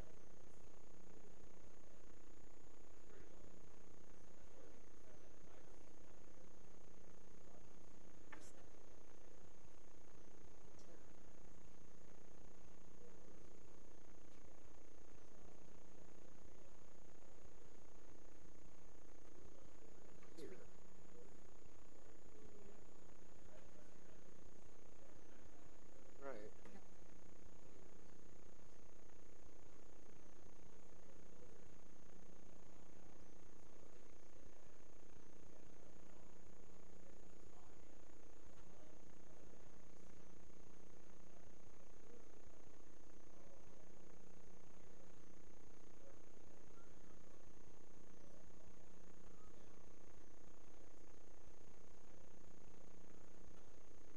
Right.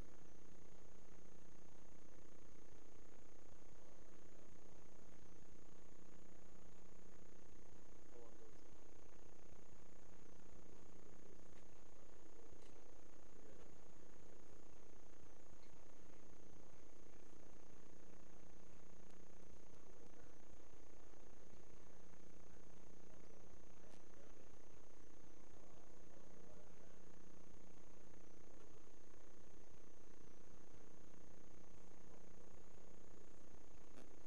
Yeah. Which diet is that?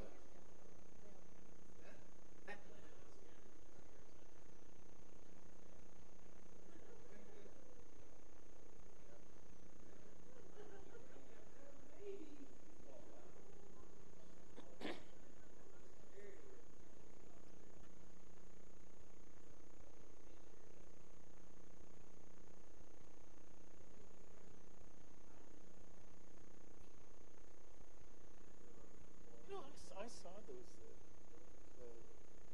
his and Rhonda's fence, because I live on Fox Street, and I came up there the other day, and I thought, oh, that's important. But I mean, I correctly surmised that it was the result of having to deal with rotten.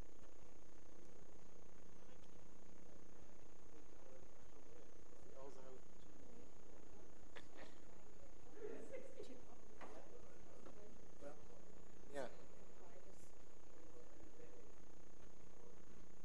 Yeah.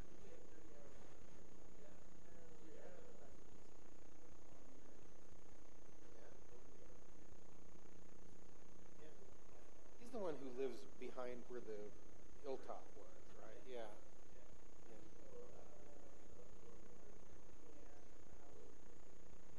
Good luck.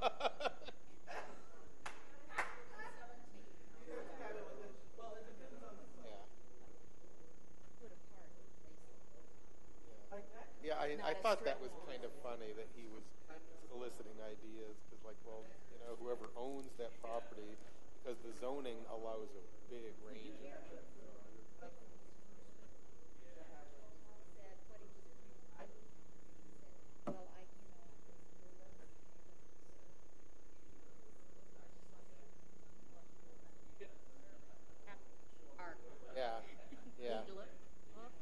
You know, I was in Utah when that guy spoke, but he, frankly, when I watched his presentation on video, he just annoyed the crap out of me.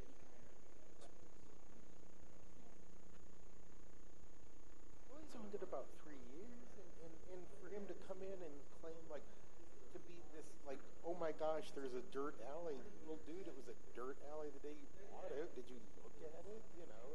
And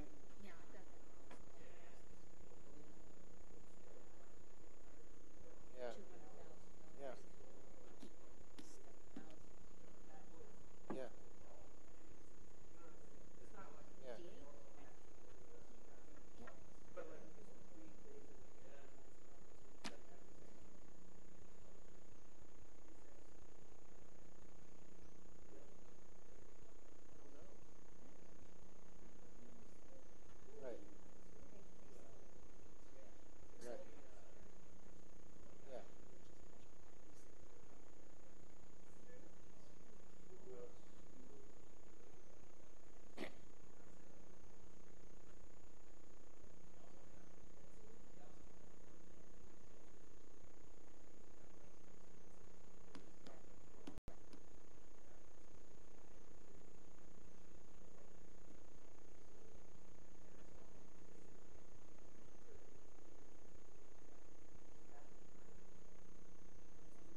Is still standing. I know, right? Yeah.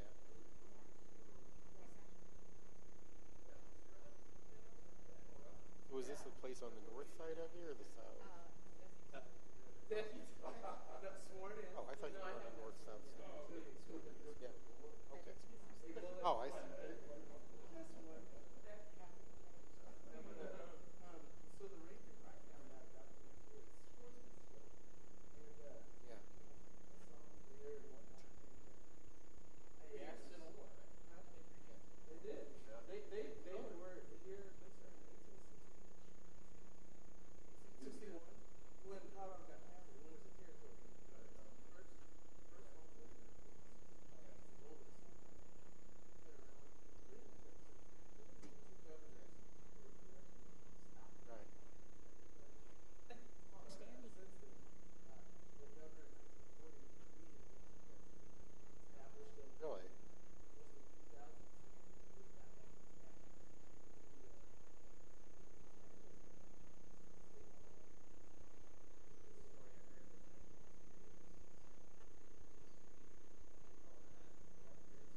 So the house is vacant, it's standing.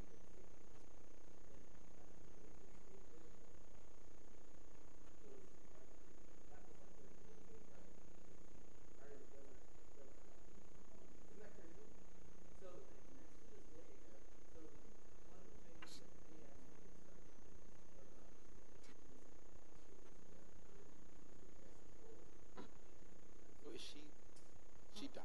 Statement.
You have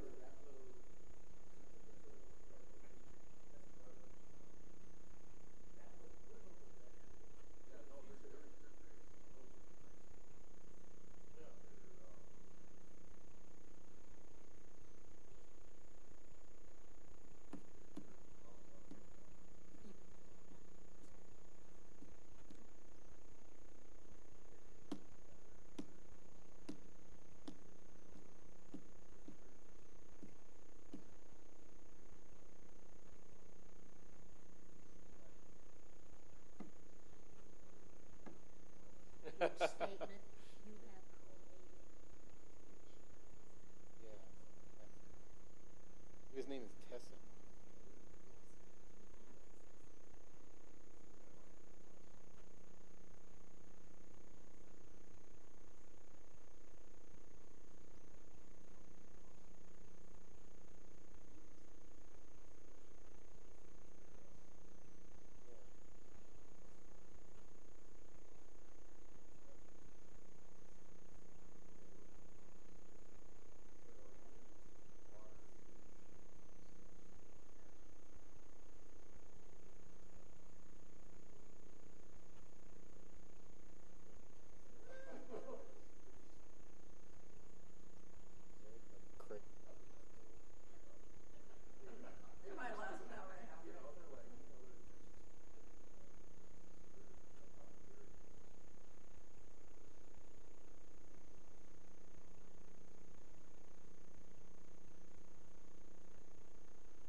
Thank you. The time is now 9:51, and the executive session has been concluded. Well, I guess I should ask for a motion.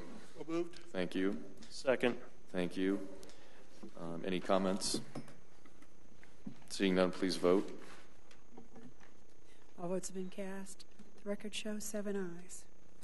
Great. I apologize. The time now is 9:52, and the executive session has been concluded. The participants in the executive session were myself, Mayor Joe Jefferson, council members Rick Gillett, Steve Yates, Amy Martinez, Linda Olson, Lorette Barentine, and Rita Russell. Also present was City Attorney Allison McKinney-Brown.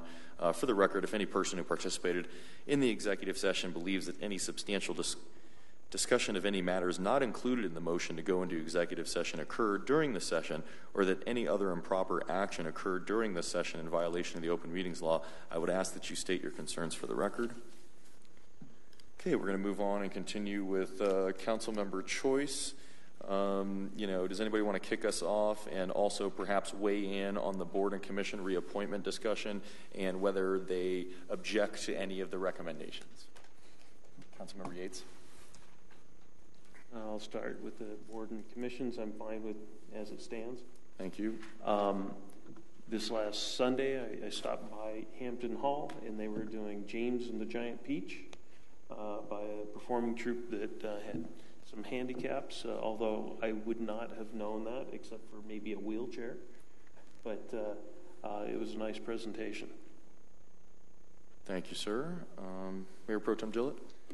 I would like to move forward with the applications, but I would like to have the city ask Mr. Wenzel to please update his information.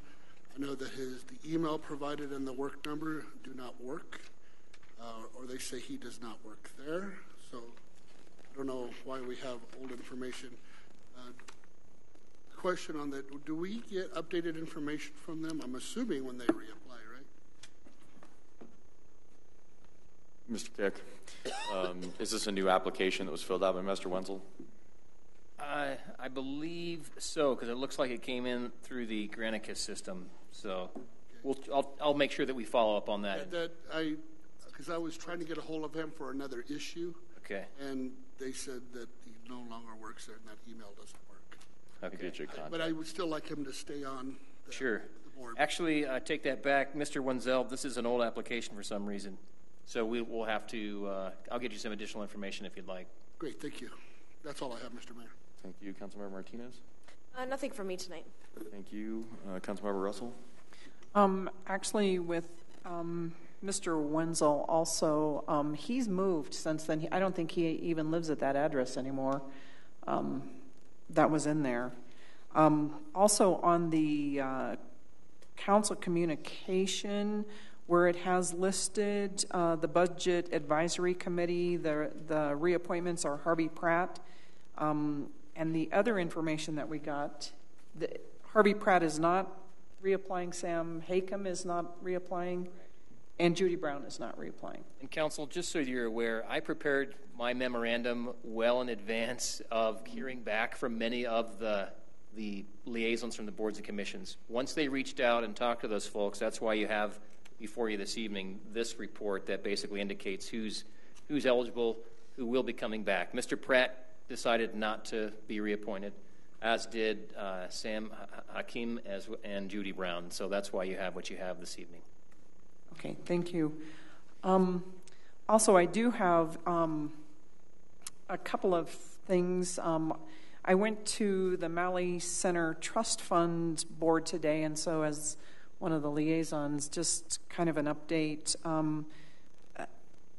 Mostly what they talked about, the magazine is coming out, and let's see what else. They got a new hot drink vending machine. The thing that was a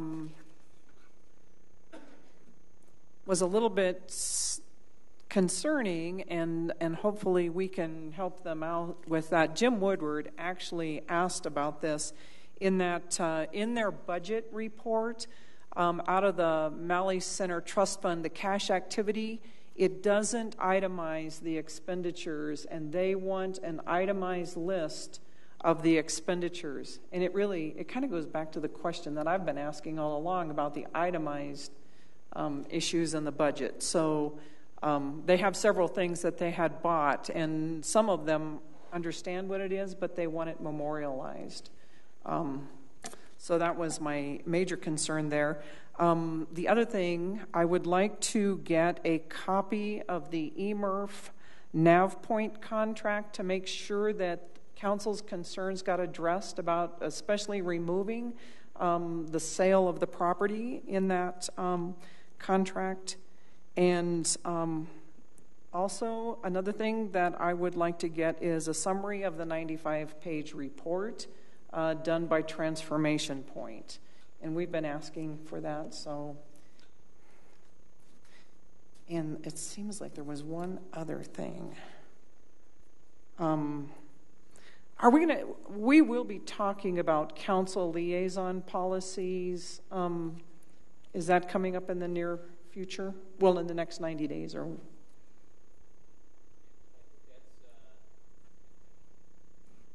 The 15th? On the upcoming study session agenda. Okay, thank you. Thank you. Councilmember Barrington. As for the boards and commissions, I mean, we have to try to do that policy soon because an opening was left, an alternate position, and now there's another position open on the Water and Sewer Board. That was left open for us to go ahead and decide on a policy of having people do multiple boards, where we've kind of gone all over the place on that. So some people we told they couldn't be on more than one, and I think that we told Mr. Woodward when he applied for that board that the decision would be made that if he has to open up his position on those other boards, we need to know ahead of time so that people can go ahead and apply. And knowing there's a position open on those other 4 boards that he sits on, and if he intends to go for the water and sewer position. The final Friday event was awesome, even though it was snowing. Everybody had a pretty good, said that at least people were coming. Moe's, the Neighborhood Treasure, Devil's Head, Positive Vibes, Englewood Grand and Community Service. Several of them had music. Little Gavin and I danced at Positive Vibes a little, and they had a pop-up kitchen that came up. I don't know if that was legal or not. And I know that Scott thought maybe not enough free stuff was being given away, but I'm sure they will work on that. And as a way to bring people down there, I really appreciate that the businesses took the bull by the horns and kind of did an event like that. It was nice. The public speaking time. When I was on council before, there were 2 things that were different. One, you had 5 minutes, and you didn't have to do the rush talking thing. And you had the opportunity, I believe, to go for 10 minutes if you contacted the council, the city manager ahead of time, and got on the agenda. And I think that 3 minutes is just not enough time to go ahead and vet out more complicated issues. And the second thing that got stopped rather recently was not asking people who are in the audience who didn't sign up to go ahead and be able to speak if they wanted to. And that had been a long-standing tradition, and I think that only stopped being available to people shortly before my getting back on council in 2015. And really think that that's frustrating for the citizens. Some issues have come up, and I don't know how often it got used before for people to do that 10-minute availability. I don't think it was very often, but I think we ought to have it available for people. And certainly when people are sitting in the audience, I know when we were running that when issues came up and all of a sudden you go, I didn't know that was coming up, or that some person has this issue on a fence, maybe they did too, and they want to get up and say, hey, this is how mine got resolved, or whatever happens, that they have that opportunity to speak that night instead of 2 weeks later. Comments got made that, people better be on time, and if they want to talk, they can wait the 2 weeks. And I don't think that's very, I just don't think 3 minutes every 2 weeks to allow our citizens to have an opportunity to speak. The other thing is, And a lot of people finished earlier tonight, so if they don't have enough to say, then they can go under that time. But I don't think we need to limit them that tight. 3 minutes is a little tight. And then the district meetings. When I was on council before, we had district meetings where we went out into each district and had the whole council there. And it could either be done informally, like some of them do it, or more formally, where we're in a panel kind of thing and let some of these issues come out where the citizens can talk to us. I love having my coffees and my town halls and the stuff I've done at Bob's and all the other events, but it would be nice, I'm sure, for other council people to be able to be there in a more formal kind of district meeting. So those are some of I would like to get that discussed. And then if we're going to be bringing up the issues with boards and commissions, we need to do that as soon as possible so we know how many openings there are, because on Jim Woodward alone, if he makes that decision, that would open up 4 other boards. So it could make a huge difference. Oh, and the other thing is that we have one on there that's I did bring up previously when the ACE committee came and spoke to us, and I looked at the information for the ACE committee. There is no reason why we have a person as an alternate when no alternate exists on the board. She should be moved up in this process as well, from the non-existent alternate member to, they have, I think, several positions that are open as regular members, so I don't know why that ever happened, but if we could get that fixed, that would be awesome. That's all I had. Thank you. Councilmember Rolson? Just have one thing. I've had a number of residents ask about Airbnb again, and what our some who would like to make some money on it, and others who are really angry that their neighbors are making money on it, and they don't want people in and out. And I wonder what the what the stomach is for this council in terms of putting it on a discussion at some point. It seems like we might want to be a little more proactive than not. So with that, I'd like to request that we get it on sometime in a study session and see what other folks would like on that. I think that's it. Thanks. Thank you. Moving on to the mayor's choice, I just wanted to remind everybody about our Tri-City meeting on Friday. At the mayor-manager meeting tomorrow, I believe Mr. Keck and I will be looking at the agenda for Tri-City as well as our meeting next week with Diana DeGette. If council has any items they would like to be considered for the agenda, please email me before 2 p.m. tomorrow with any of those considerations. I did want to just highlight that, last week I was at the Guild for their chamber-sponsored party. They had face shots and happy hour. You could get some face shots from a local photographer for $100. Pretty well attended. Also, that same night was Paradise Luggage's 2nd anniversary. Not necessarily ran through the chamber, so I encouraged them to get a little more involved with them. But they're a great new business who's been around for 2 years now. Time flies when you're having fun. I appreciated some comments about Final Friday. It's been a little bit like herding cats to get everybody to get some joint marketing material up. There was some joint marketing material prior to this last Final Friday, but I anticipate a much larger push from the businesses there for May. And if the weather permits, I think this is an opportunity to kind of get this concept really off the ground.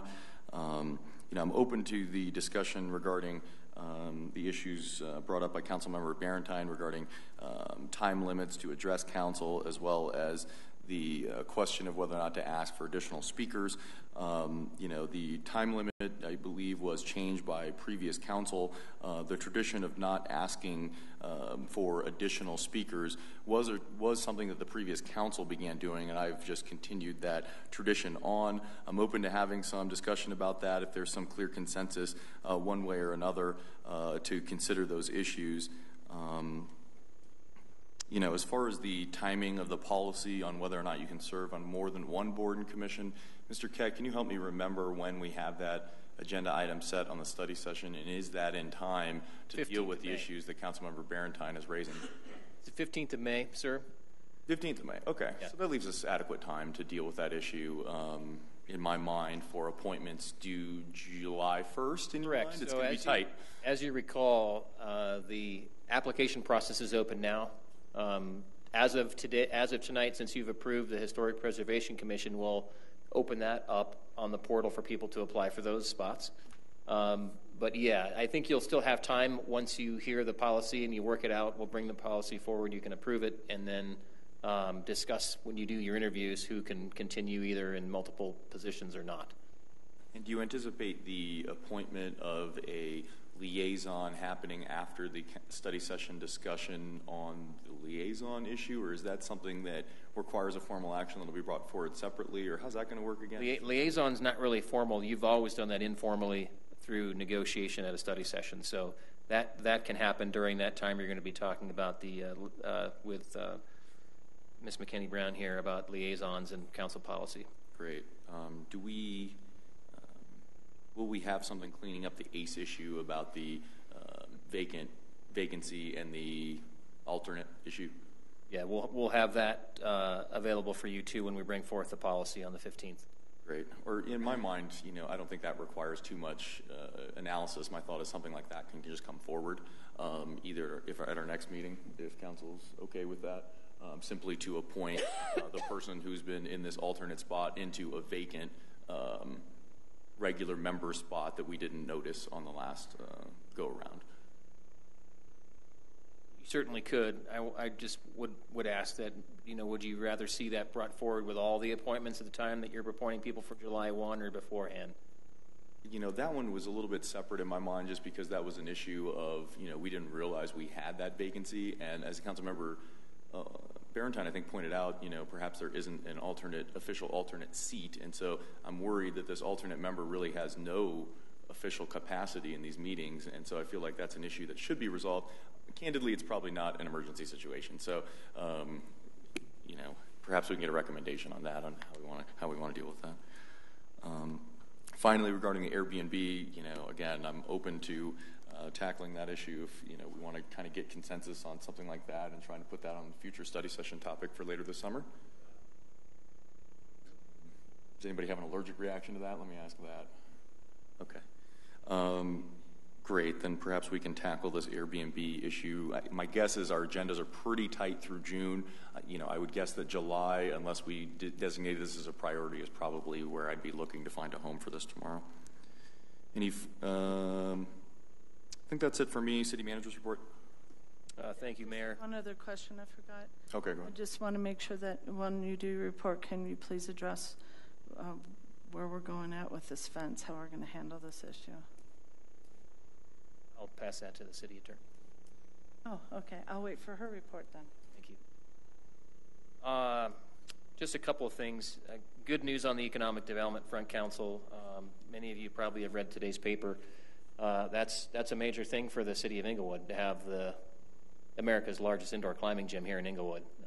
This is a project that we've been talking to this firm for several months, and that's borne fruit. Another thing that's pretty exciting for Englewood is that Opera Colorado is moving to Englewood. They've leased 7,000 square foot at the Oxford Place TOD. So the round building, the red brick building that's behind the apartment complex there, they've leased 7,000 square foot, bringing 15 employees. So that's a major deal, I think, for Englewood to be very proud of. I know staff from Economic Development is going to be meeting with Opera Colorado, I think, later this week to find out more about what they're doing. But that's a big deal. So it's going to allow for more collaboration with our cultural arts and the Hamden Hall and some other music things that we have planned coming up this year. As was raised tonight, I think that, there's some things that have happened in the community that council has raised, specifically about businesses who've struggled with our community development department. When those issues arise, just as it was enunciated tonight, if council can't help to understand and know what needs to be done, I can't help to resolve that issue either. And so I'd be more than happy to have a conversation when those things arise. Just let me know. That's my job, is to help address those issues. And if I'm not aware of it, I can't help to fix it either. And so I just want to raise that tonight to make sure that if something does arise, please feel free to contact me and anytime about those so that I can help to resolve that as well. That's all I had, Mayor. Thank you. City Attorney's choice. I mentioned earlier in the meeting, but now I am asking for basically a consensus that would allow me over the next 90 days to take the boards and commissions policy, the Boards and Commissions, Open Records, Open Meetings Act. All of these different pieces to take them all and incorporate them into our code. And some of it we don't want to be as strict as a code, but what I'm discovering is a lot of these issues, these contentions, just come down to the fact that our codes are missing things. And if it's okay with you, I'd like to make this a process so that at some point, as soon as you get done with the budget process, I could bring you an updated Chapter 2 for you to review and see if the suggested changes are things that you'd be interested in or not. But anyway, that's what I'm looking for. If I can get some consensus from you that that's okay with you, that I'm moving on that. Yes, please. Yes. Works for me. That'd be great. Yes. Thank you. Yes. Thank you. Anything else, Ms. McKinney-Brown? Nothing. About the fence. Hey, well, yeah. Oh, I will give you a written report on exactly how we need to respond to this. But in a nutshell, having not heard about this until the meeting tonight, I can tell you this. If a staff member gives a permit that is in violation of the code, it's not a legal permit. Staff doesn't get to go against code. And if it was okay, if staff could say, well, I made a mistake, and I went ahead and issued it, it's okay, then we've got the problem that council's created a code, but all staff has to do is say, oops, it's a mistake, so this is valid. So when a permit is wrongfully issued, it's not valid. That was clearly step one. However, there's some other things that happen in this particular set of facts that I think we're all looking for answers to. And before you make any decisions or move forward, I'd really like an opportunity just to go back and get us some more facts of this circumstance. Yeah, I think it's appropriate to treat this as a council request and provide all that information to the body so that we can take this issue up at a later date. Anything else, ma'am? No. And with that, we're hereby adjourned. Thank you, everyone.